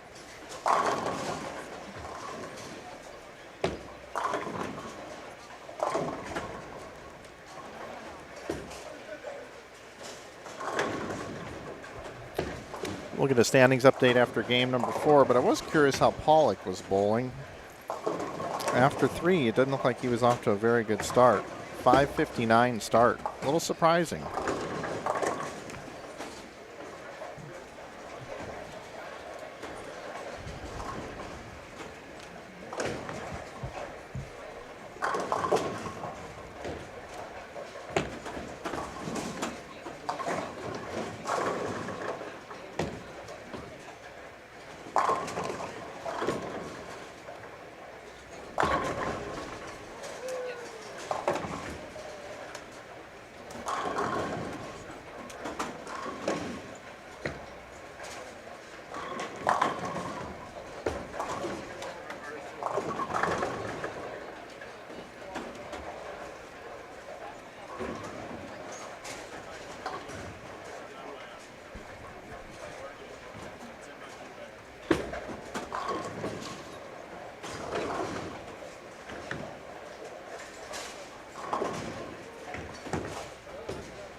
I'm with you, Martin. I agree with you. I wish we had all multiple streams too. I agree.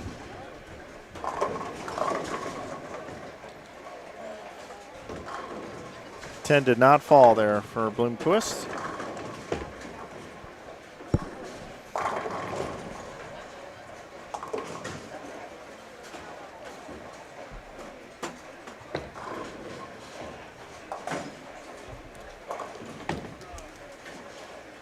I'd like to take a minute to thank everybody for watching today's coverage of the 2025 Ebonite Winter Classic.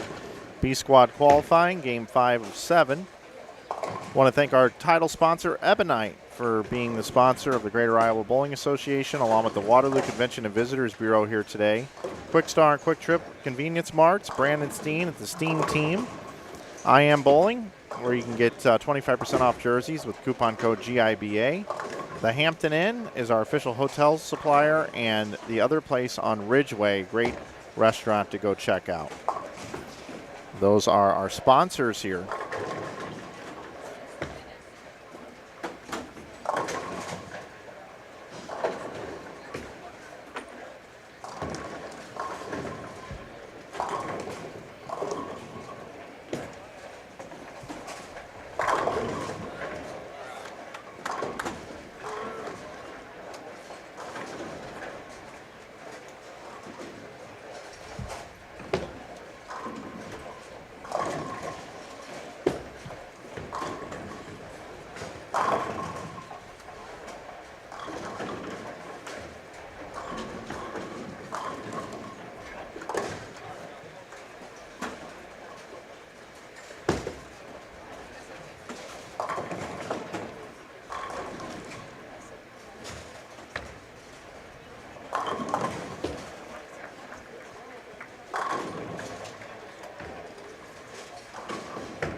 Watch Pollock throw a shot here.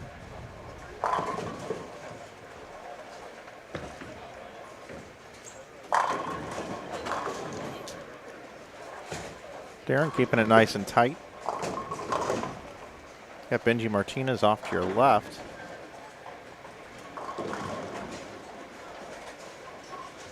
Somebody's got the front 8 over there. Might be Cam Crow. Letter C on Benji Martinez pair. It is Cam Crow. Cam's got the front 8.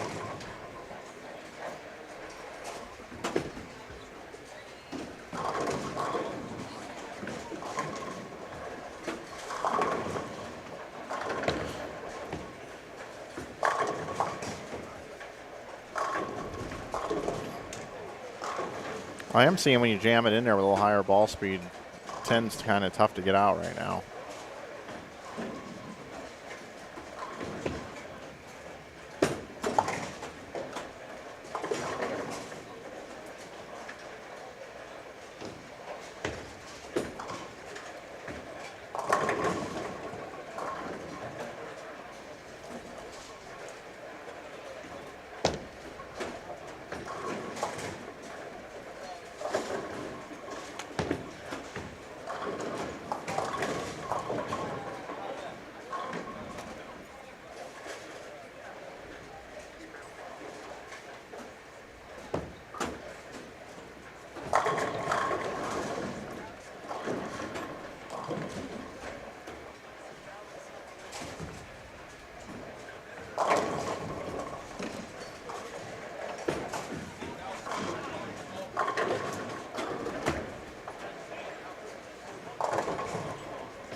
Lebinsky's ball roll so good.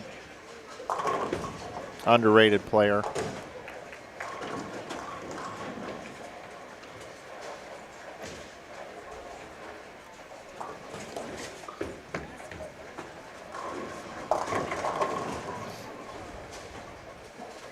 Scores for 4 I don't have delivered to the booth yet. That doesn't mean they're not available. Oh, never mind. Just gave them to me. Scores after 4. Kyle Rosenberg is your tournament leader. He's averaging 261.8. He bowled 279, 215, 265, 288. It's pretty crazy. Averaging 261.8, Kyle Rosenberg. Kevin Magnuson bowled 1,007. He's averaging 251.8. He just bowled 289 in the last game. Mike Yaw is in third at 989, so he's averaging 247.3. Dawson Peterson bowled 988. He's averaging 247. Keegan Alexander bowled 982. He's averaging 245.5. Chris Hill is averaging 243. He bowled 972. Chad Nelson is averaging 241.3. He bowled 965. Jason Miner bowled 961. So did Dave Dentlinger. So those guys are 1, 2, 3, 4, 5, 6, 7. They're tied for 8th, averaging 240. Nathan Mikulowski, 238.3 average, bowled 953. Jacob Schramm, 950 for his opening 4 games, 150 over. Cam Crow, 946, along with Darren Bloomquist, 946. Mike Peck, 944. And Cam Crow just left a 7-pin, I believe, on the front 10.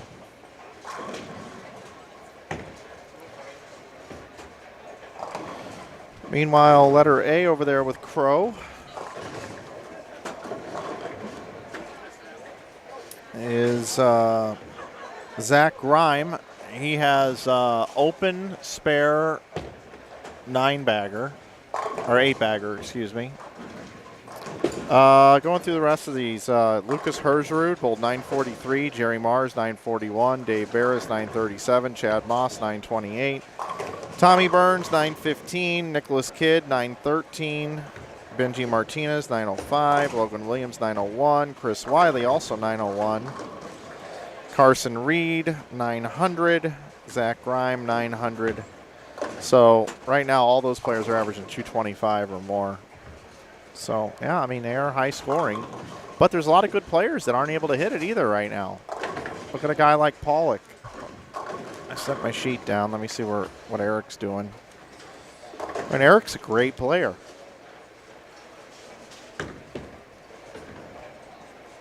And he's 15 under. He's just not seeing it right.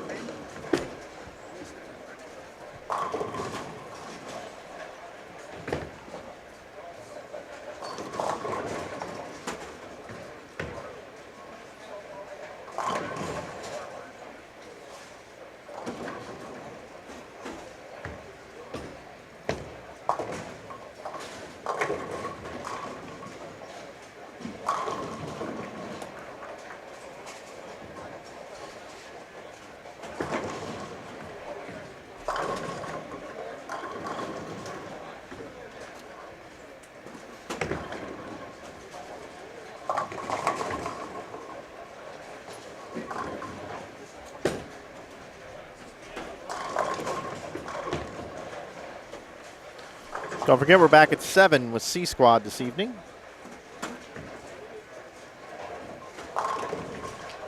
We'll be done here about 5:45.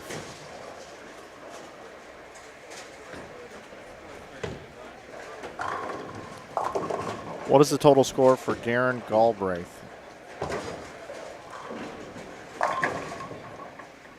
And message retracted. I guess you're going to go check it yourself.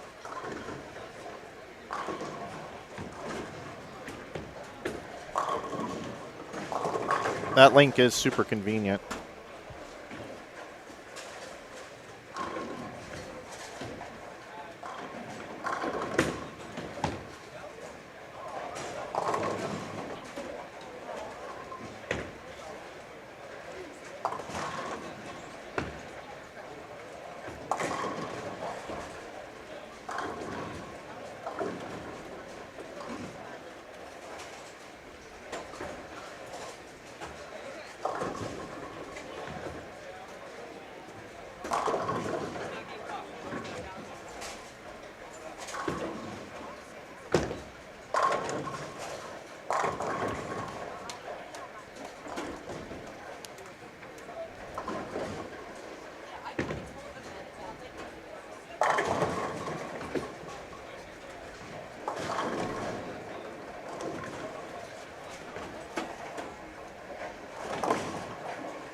289 for Cam Crow, it looks like. 269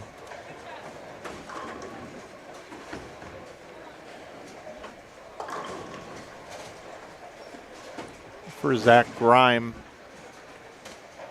They'll be coming over to our live stream pairs.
I leave the booth to talk to Eric Pollock for just a minute, and I come back, and my second computer doesn't have internet. And I'm like, uh-oh, is the stream down? And no, it's not. Everything's fine. But I was freaking out there for a second.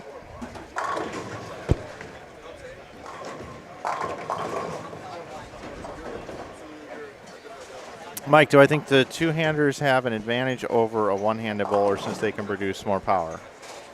If you hit the pocket 1,000 times in a row and one person has 700 RPMs and the other person has 100 RPMs, the 700 RPMs are going to carry more. Ball speed also comes into play, but I do also like to remind everybody that the two-time player of the year and leader in the points this year throws it with one hand, but he's able to generate power. So right now, if you had to have somebody bowl for your life, who would you rather have? Simonson or Tackett? And I know where you're going with this. You're probably saying, well, that's kind of a toss-up, Mike. But if you look at the stats and the PBA Tour the last 3 years, it's really a no-brainer. It's E.J. Tackett.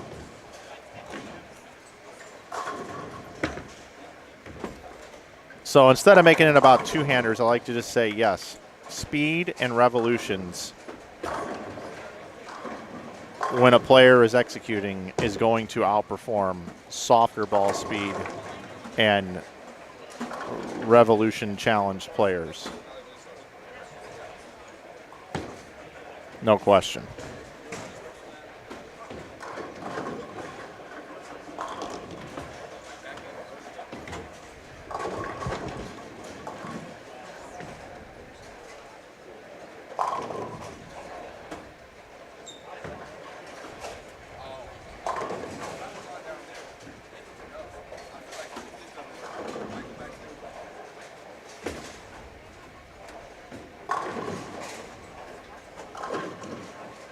Saul's cousin. I was thinking the same thing when I saw Rosenberg.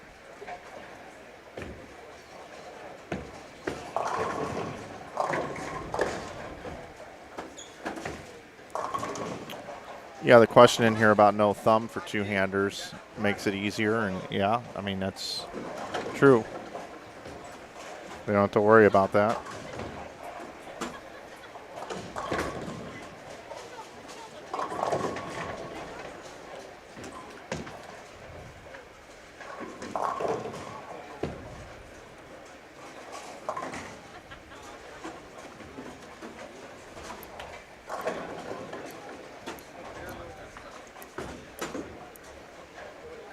I'm about to go yell at Eric Littig. If the camera keeps shaking.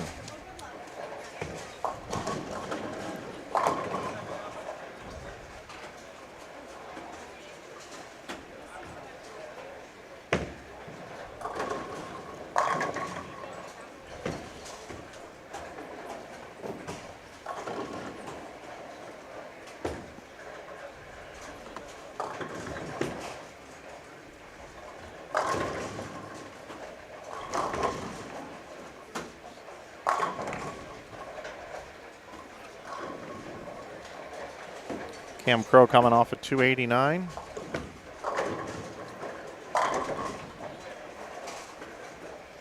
Not having any problems.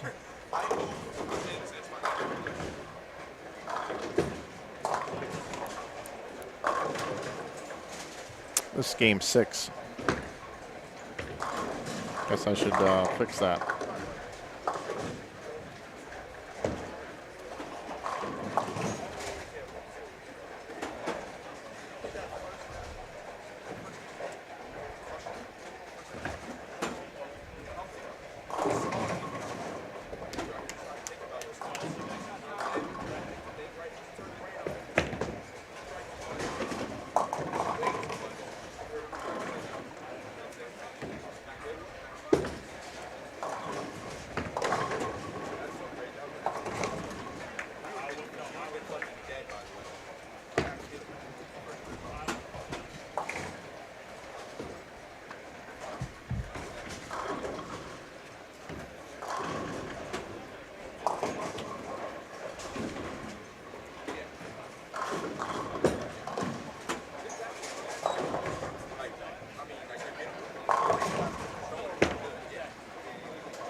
What site can we go to for the updated scores? Top of the chat room, there's an event info tab. It's right there.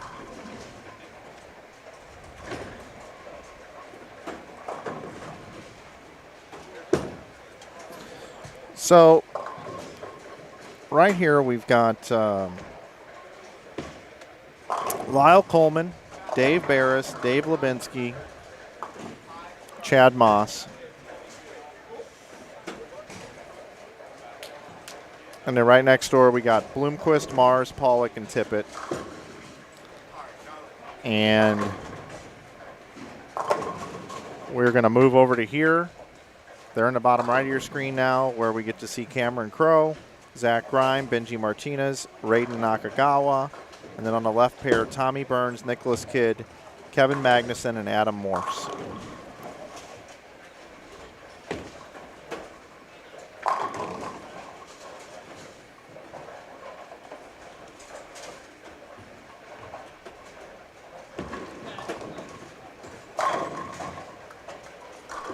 Cam's playing right up the tube.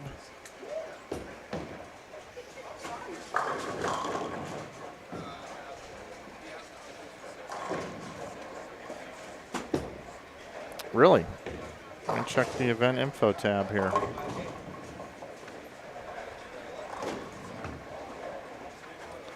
B Squad. Yep, you're right. Let me go see what's up. I'll let them know it's not there.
I didn't see Pollock's first shot, bottom right of the screen. But I'm going to watch this one here. I was talking to him. I told him I've watched him bowl a lot. Oh, trying to bounce that 10 out, Chad. Almost got it. Told him that he was a little quick to the line and he needed to slow down his cadence a little bit.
Cam, what do you guys need?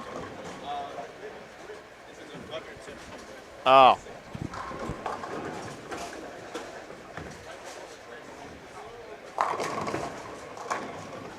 Benji Martinez's finger grip is in the gutter.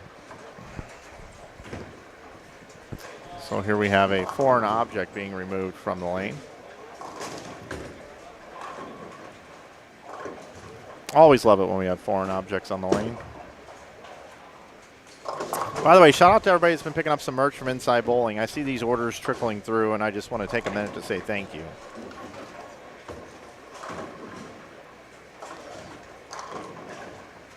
I will go ahead and make a promise right now.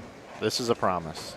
I can't say for sure at Maple it's going to happen, but when we're here next year, I will have 2 streams. Okay? For all the support buying from the store, I'll have a second stream. Won't have commentary, but it'll have another 4 lanes for you outside of what we have here. So I will add another stream next year when we come here. That's a commitment from me. Done deal. You heard it here first. 2 streams. And I may attempt to do it at Maple also. But this internet connection's fantastic here, so we'll make it happen.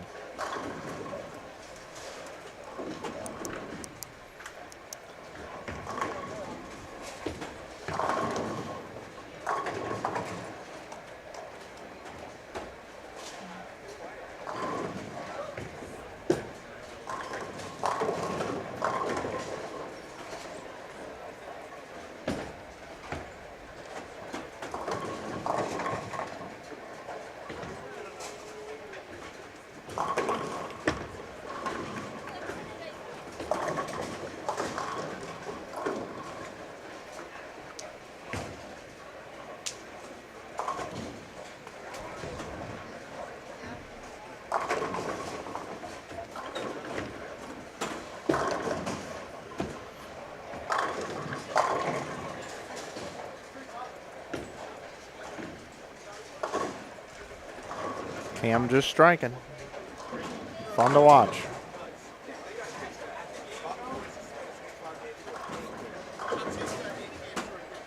I know, the international shipping thing is really a problem here for me.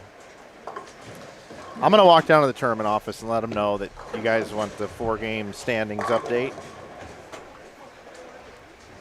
So I will return.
All right, I've got a plethora of updates for you guys. Do you remember if you were listening about 20 minutes ago, I said, hey, I went to talk to Eric Pollock for a second, then I came back to the booth and my internet was down on my secondary computer that's connected wirelessly, but I'm hardwired in on my regular machine. That was fine.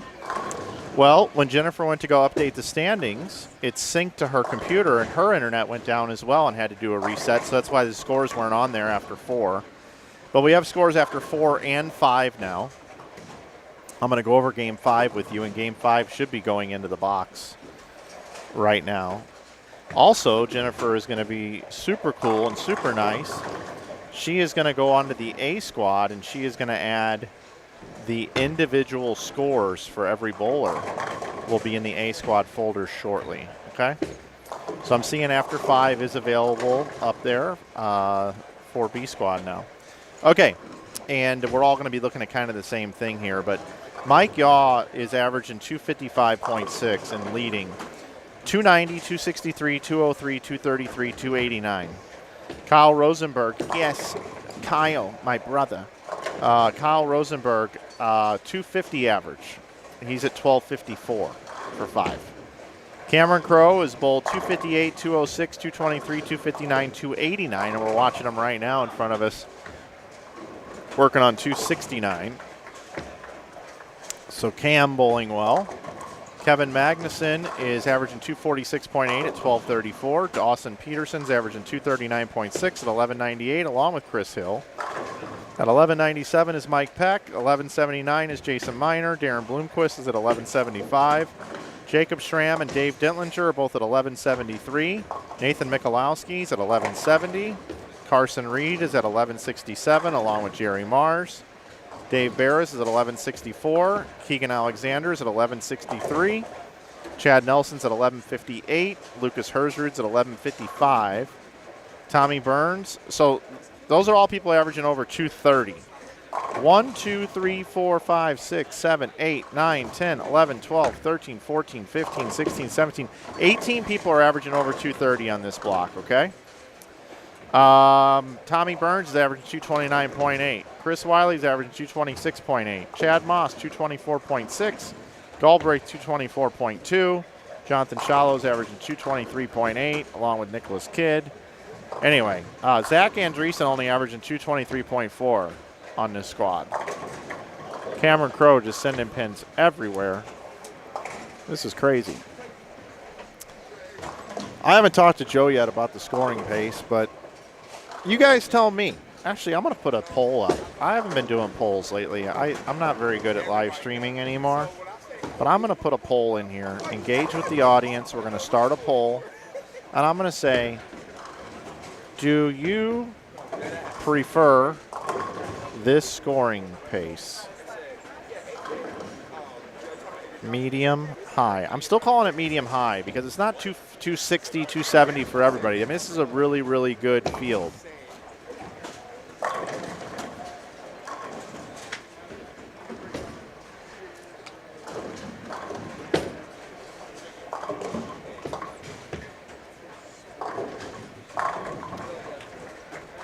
Okay, here's the poll, everybody. Just put it up. I want everybody to participate in this poll.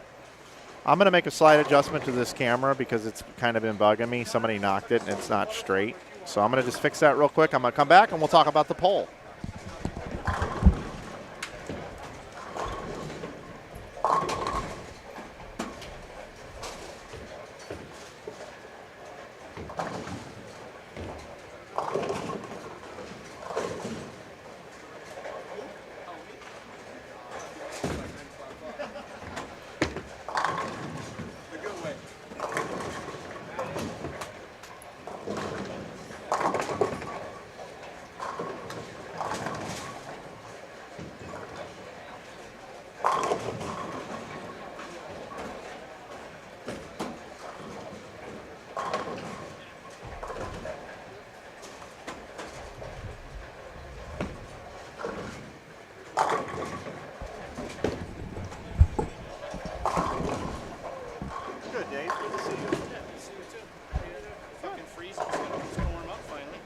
It's kind of warm now. Yeah, it's like a t-shirt, shorts. It's not bad.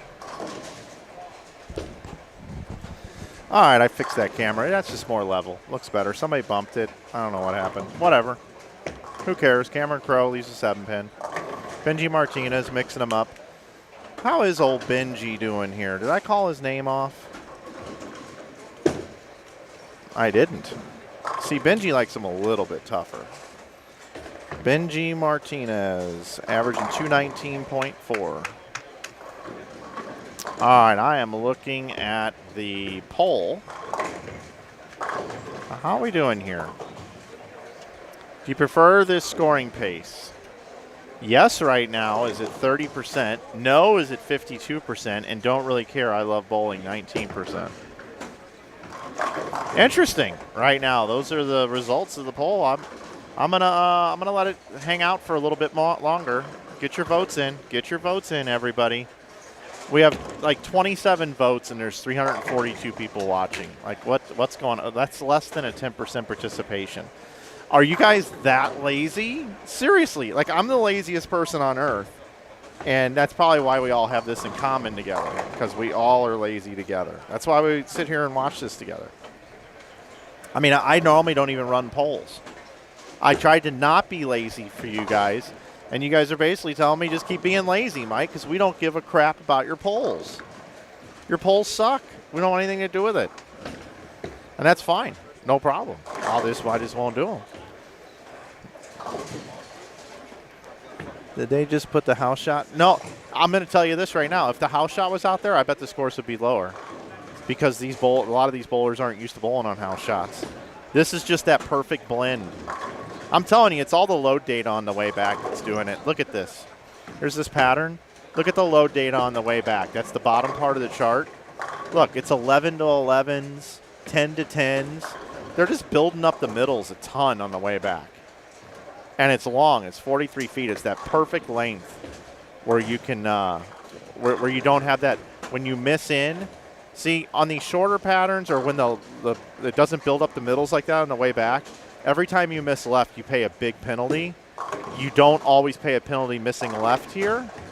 On this pattern, the way it's set up, if you're in the right part of the lane. If you're going a little left to right for a right-hander, or a little, right to left for a right-hander, left to right for a left-hander, you can create some area.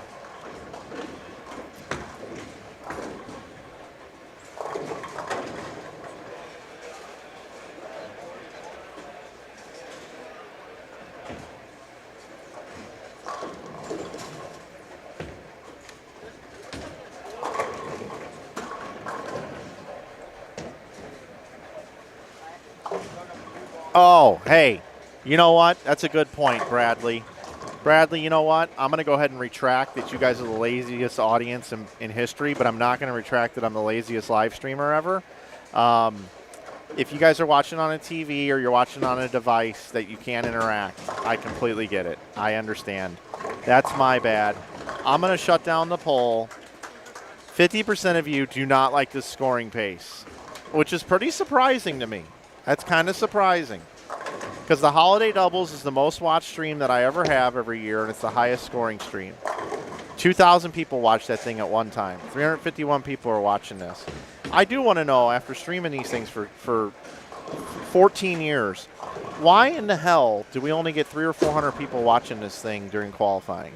And look, those of you that are here, I love you to death. But is it just that you guys are that much better than everybody else, and you guys know about this hidden secret? Is that the deal? I think it is. I think that's it. Now I got all the bowlers starting to give me shout-outs. I got Lyle Coleman just gave me a peace sign, looked up at me like, what's up, Mike? How you doing? I love me some Lyle Coleman. And then because he did it, Chad Moss was like, oh, shit, I better tell Mike what's up. So Chad Moss looked up here and gave me the old little peace sign. Now Dave Lubinsky's probably going to give me the peace sign. By the way, watch Dave Lubinsky throw this ball. And I know I'm talking a lot right now, but watch Dave Lubinsky.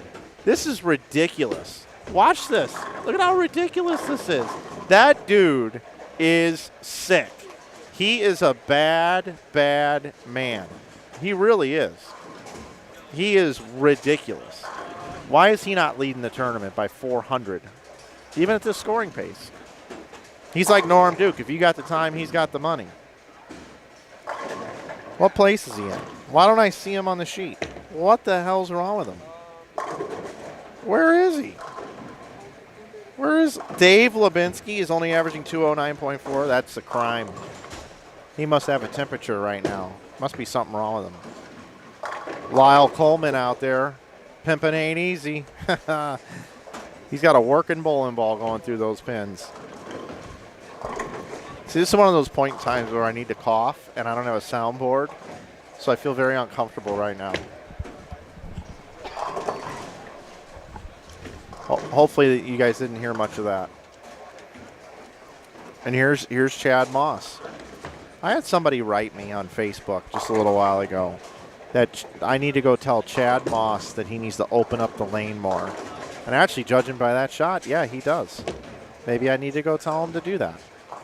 Although he struck a lot this game. That's just a bad shot. Missed left. He hated it. But watch Lubinsky. This dude is just sick. Watch when he comes through it. Whee! And he gets the light mixer. Kept it in the oil. He's just a bad man. Sick. This guy. So Crow and Benji both bowl a game in the 230s. Magnuson over there has got a bunch of strikes going. Bottom right of your screen. Spare strike, spare, four-bagger.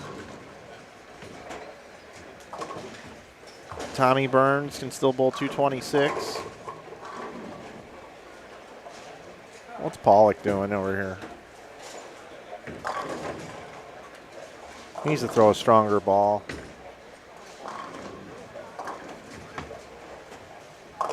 He needs to shape it a little bit more.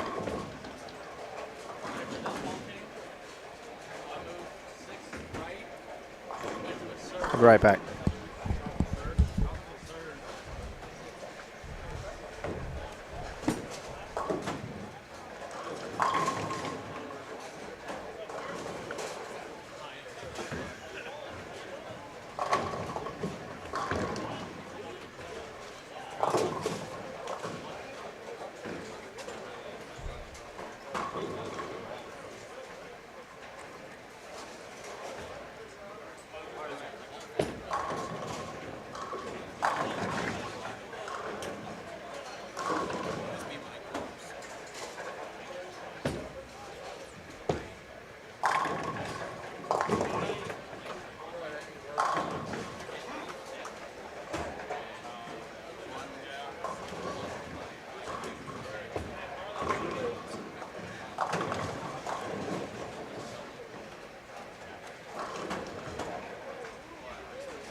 All right, I'm back. I was down talking to Pollock for a minute.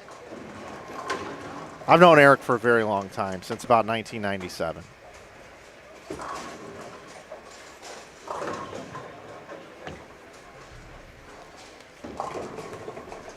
He's trying to get on C Squad. There's going to be a couple openings, I think, for C Squad, and it's going to be a draft. Everybody that wants to re-bowl is going to have a chance, and then you got to win the lottery, essentially.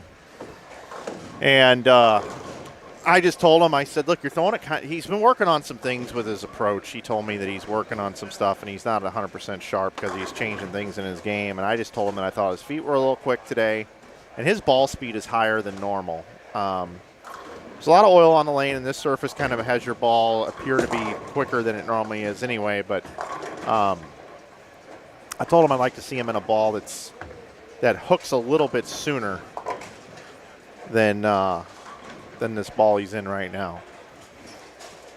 Ball that, if he's going to keep his ball speed up, he needs something that's just going to hook like 2 feet sooner. I don't want to see him leaving light hits like 3 pins and stuff.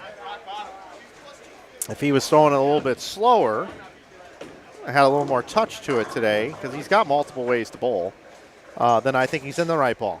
But I think if he's going to keep firing it and throwing it hard like this, I think he needs to be in something that just, like that ball right there that Chad is throwing, like that thing there, that thing's motoring through the mid lane. Shot. It wasn't a crossover as my other. See, I just think that ball's too weak. I think that's too weak for Eric. Just not a big fan of that. Now, if he moved closer to the edge of the gutter, like moved his feet, kept his eyes the same, maybe if he's firing it, that'd be okay. Going right up it. But an improvement, 214.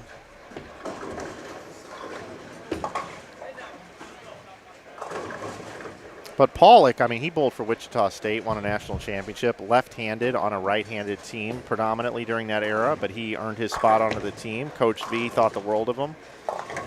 And he just comes from that pedigree, so I just expect big things out of him all the time. I have really high expectations for Eric Pollock, probably higher than most do that see him on a live stream. I know what he's capable of. I know he can execute at a very high level. But we all get older. We have lives. Things take over. What you got going on, and bowling is important. Don't get me wrong, but other things can be a lot more important at this point in your life. So being completely sharp, I get it.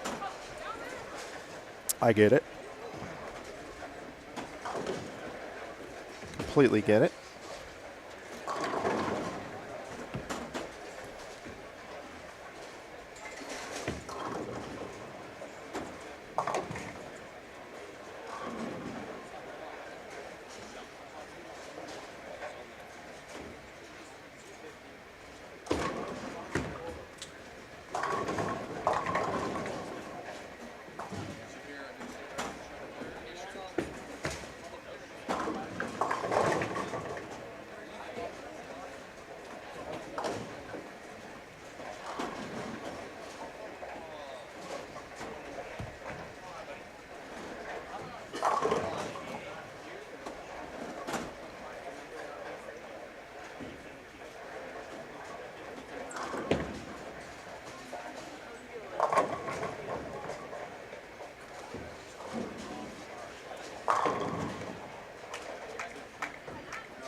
All right, Game 7.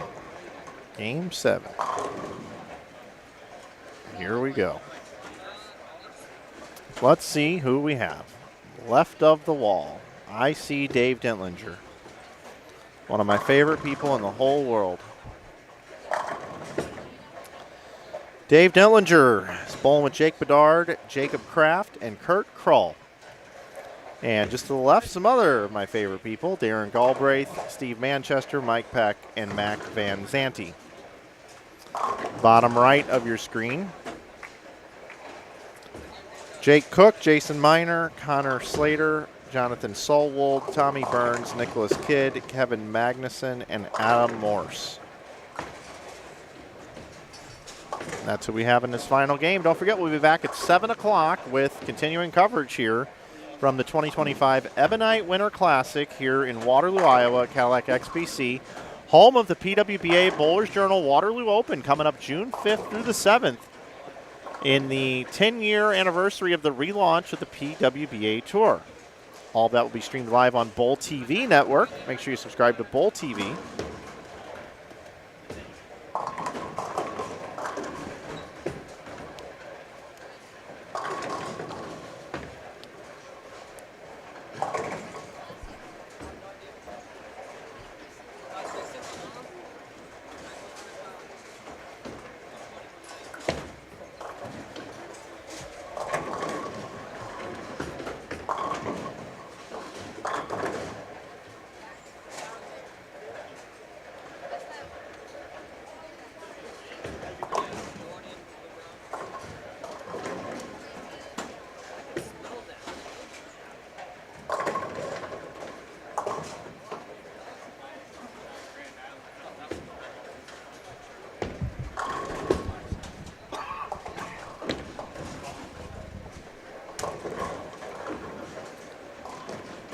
I thought that ball was going to hook right there on 18.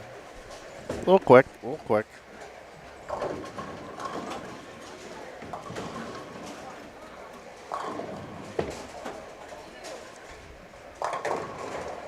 Again, 7 o'clock, we'll be back. C squad qualifying. I'm going to go find out how many spots are open on C.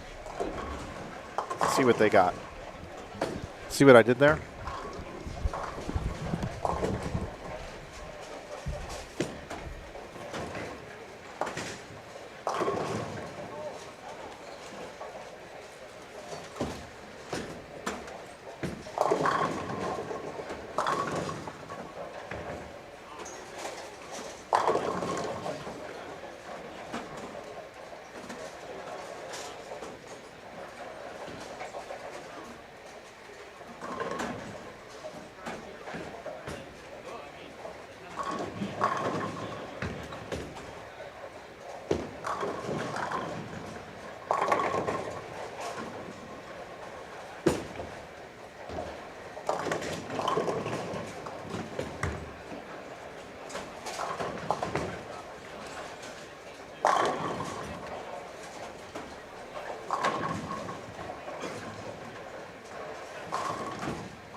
All right, everybody, I'm back. I was down talking to Joe and Rosie and Jennifer.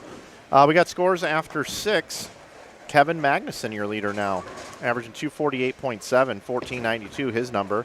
Kyle Rosenberg, 248.3 is his average at 1490. Cam Crow is now third at 1472. That's 245.3 average. Mike Yaws averaging 242.3 along with Jason Miner. Dave Barris is now averaging 238.7. Barris has bowled 268 the last game. Chris Hill is averaging 237.2. Mike Peck is averaging 234.5. Dawson Peterson is averaging 234.3. So is Nathan Michalowski, excuse me. Chad Nelson is averaging 234.2. Jacob Schramm's averaging 231.7. Bloomquist is averaging 231.5. Mars 231.3. So those are all the players averaging 230 or more, and that is 1, 2, 3, 4, 5, 6, 7, 9, 10, 11, 12, 13, 14 players averaging over that. 15, 16, 17, 18, 19, 20, 21, 22 spots. 150 over or so on this squad is 22nd. This is a very strong squad, though. No offense to the squad that bowled this morning, but it is a little bit of a stronger squad.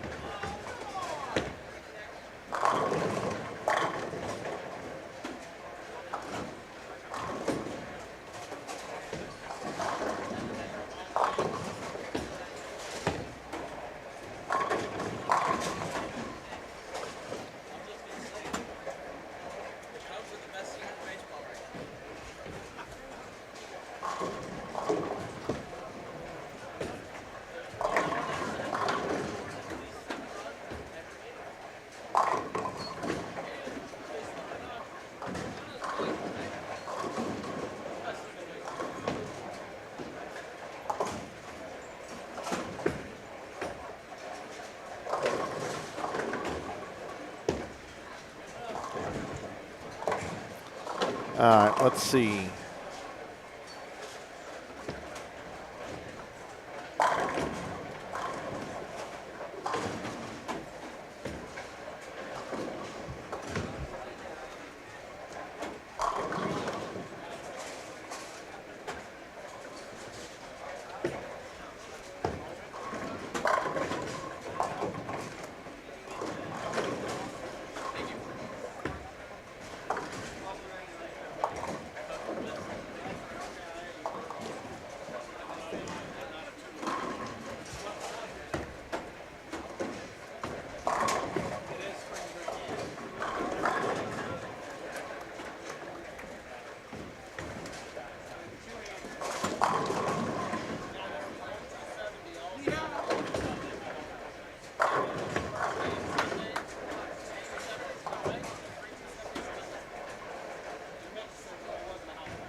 Finishing out strong here with some scores this last game.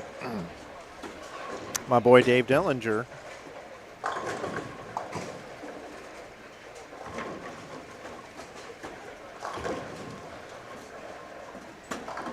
And Kurt Kroll, I saw him open in the third, and I'm like, man, I can't believe that ball didn't hook.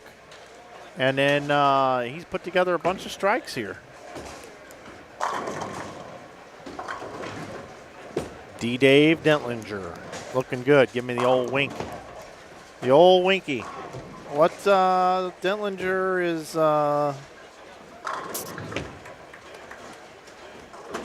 161 over coming into this game. Add another 58, it'll be 200 something over. Dude can bowl.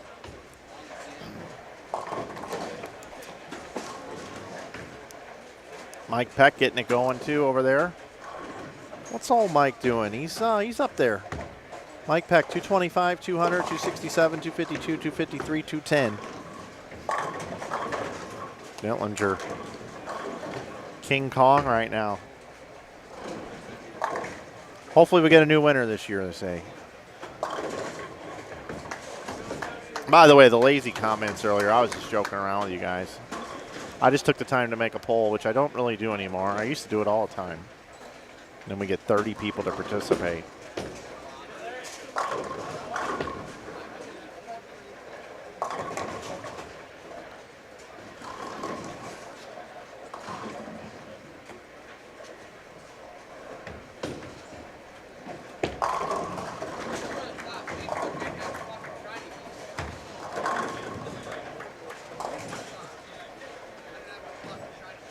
Pearl's going to go play some golf now.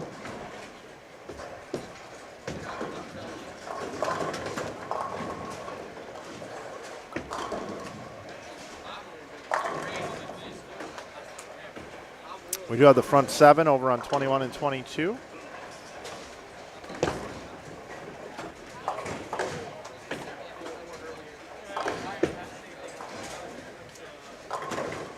Jacob Kraft.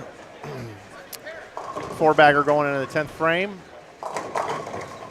Oh, ring 10.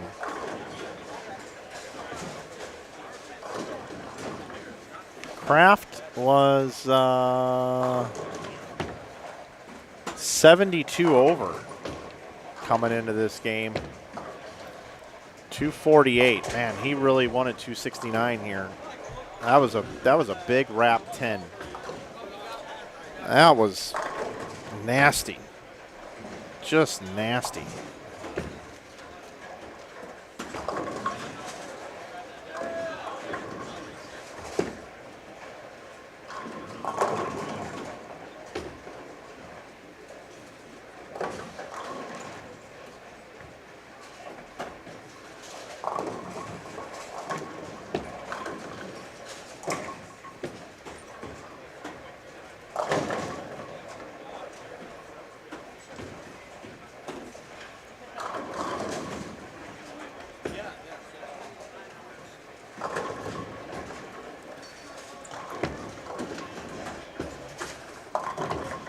Folks, let's take a look at this ring 10 again. It's probably going to cost him the cut.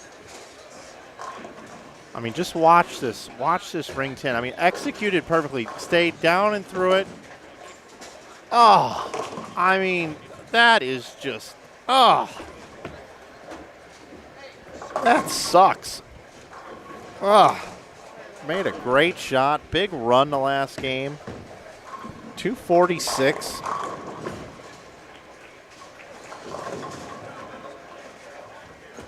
Morse leaves a 2-pin, was working on 278. I am going to move over there now. Let's go over there. We got some stuff going down. We got Morse. Just got to find him on here. Every time I hear Morse, I think of Mr. Ed. A horse is a horse, of course, of course. A Morse is a Morse, a Morse, a Morse. All right, so let's take a quick look here.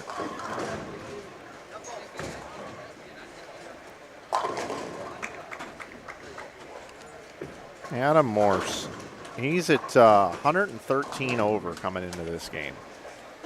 So he can still bowl 257. And then we got, wait a minute, that's not correct. What am I doing here? Am I looking at the correct?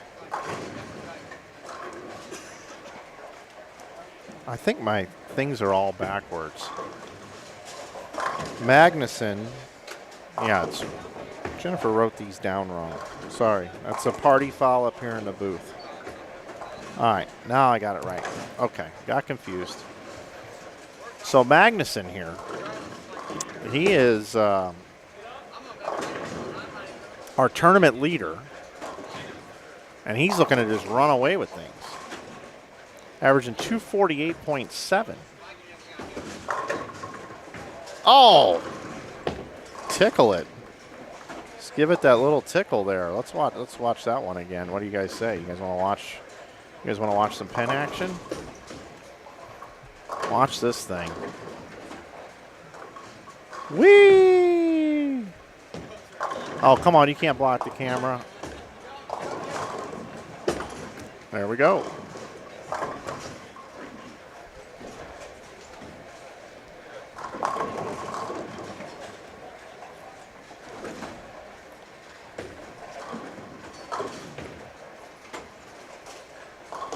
Might have our tournament leader here, bowl 300 the last game. He's bowled 225, 258, 235, 289, 227, 258 so far. It's 192 over. Excuse me, he's 292 over. He can go to 392 over. Raise his average.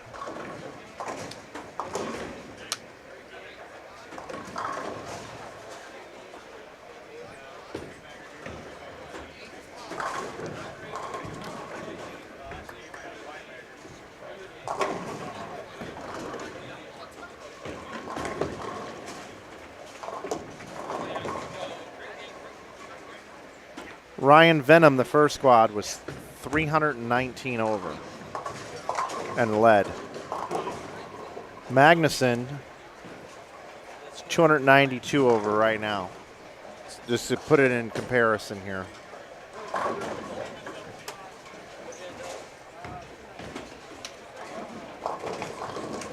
Oh, I love his jersey too, by the way. As my colleague over on Bowl TV likes to say, Craig Elliott, jersey of the day might go to this young man.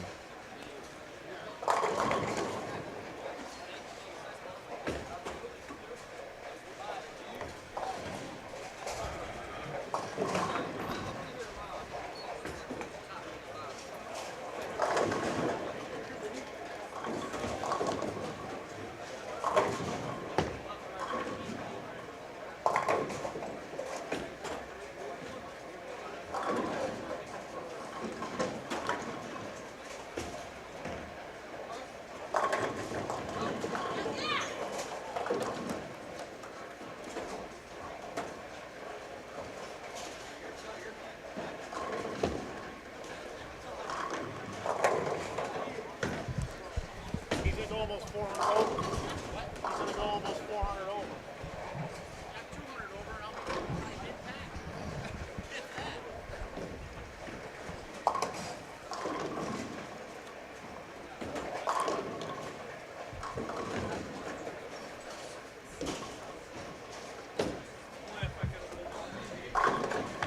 This would be a way to finish it out here. Kevin Magnuson looking for 3 bills. He'll be up here in a minute. Morse, it'd be nice for him to throw a double here just to give him some more wood going into tomorrow. There's the first one.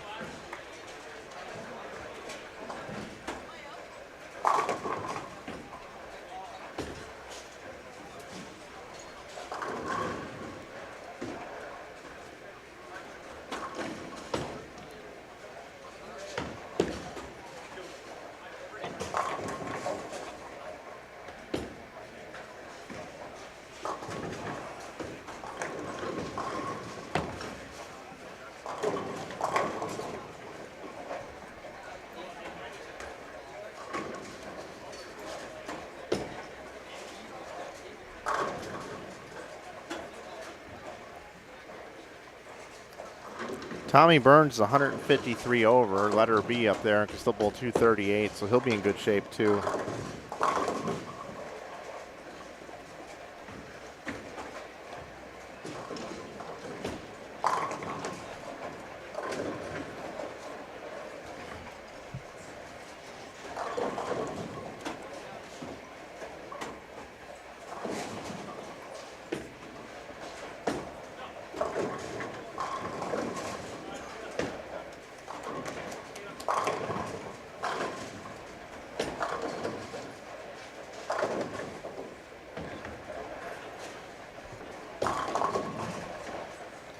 Yeah, no 300s, just 296 from Blake Walsh earlier.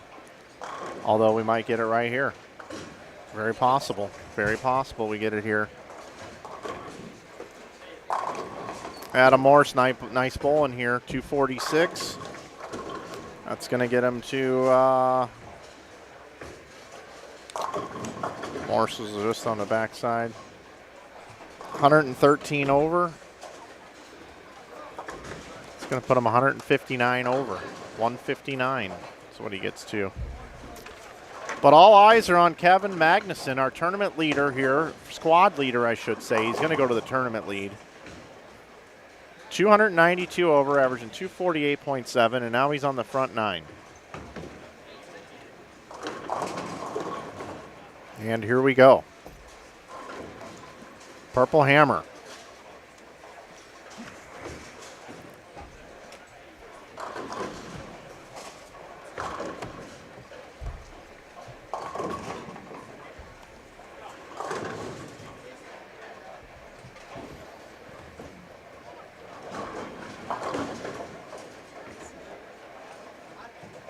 Oh, Mike Baker had 300 in A squad. Thank you. Missed that.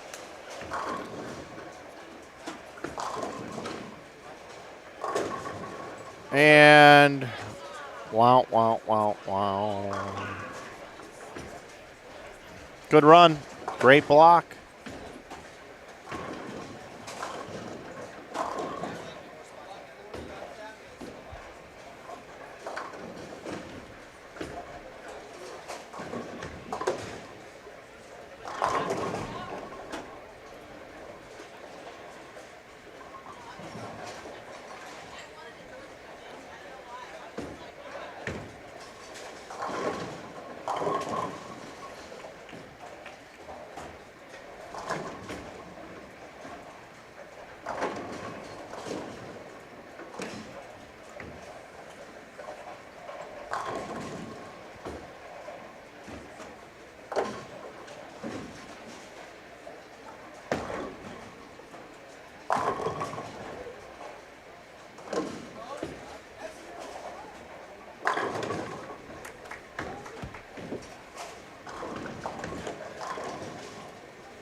Well, folks, that's going to do it for the 2025 Ebonite Winter Classic B Squad qualifying. 7 games in the books here through 2 squads. We'll be back at 7 o'clock this evening with C Squad. And that's going to do it, which is in about an hour and 20 minutes. We'll be back. Glad you hung out with us during this entire squad. And we look forward to bringing you the coverage. Of course, want to thank our sponsors one more time. Ebonite, our title sponsor. Waterloo Convention and Visitors Bureau. Kwik Star and Kwik Trip. Brandon Steen at the Steen team. I Am Bowling, Hampton Inn, and the other place over on Ridgeway. Also would like to thank those of you that picked something up from our Inside Bowling store. Use coupon code YouTube to save 15% on apparel. So for Joe Engelkiss and Rosie Engelkiss and Jennifer Wittenberg, and the entire staff here at Cadillac XBC, home of the PWBA Bowlers Journal Waterloo Open, coming up June 5th through the 7th. Pro-Am entries available. My name is Mike Flanagan. You've been watching the Ebonite Winter Classic here on Inside Bowling on YouTube. We'll see you guys in a little while. Looking forward to the night block. We'll see how many make it off of C Squad, B Squad, and A Squad. This was a loaded squad here. It's 126 over after the squad this morning. And with the scores this one here, that number is probably going to be elevated a bit. We'll see if they come down tonight. Also, there's 7 spots available on C. We'll see how many players get back in with a re-entry tonight coming up at 7 o'clock. Have a good evening, everybody. See you soon.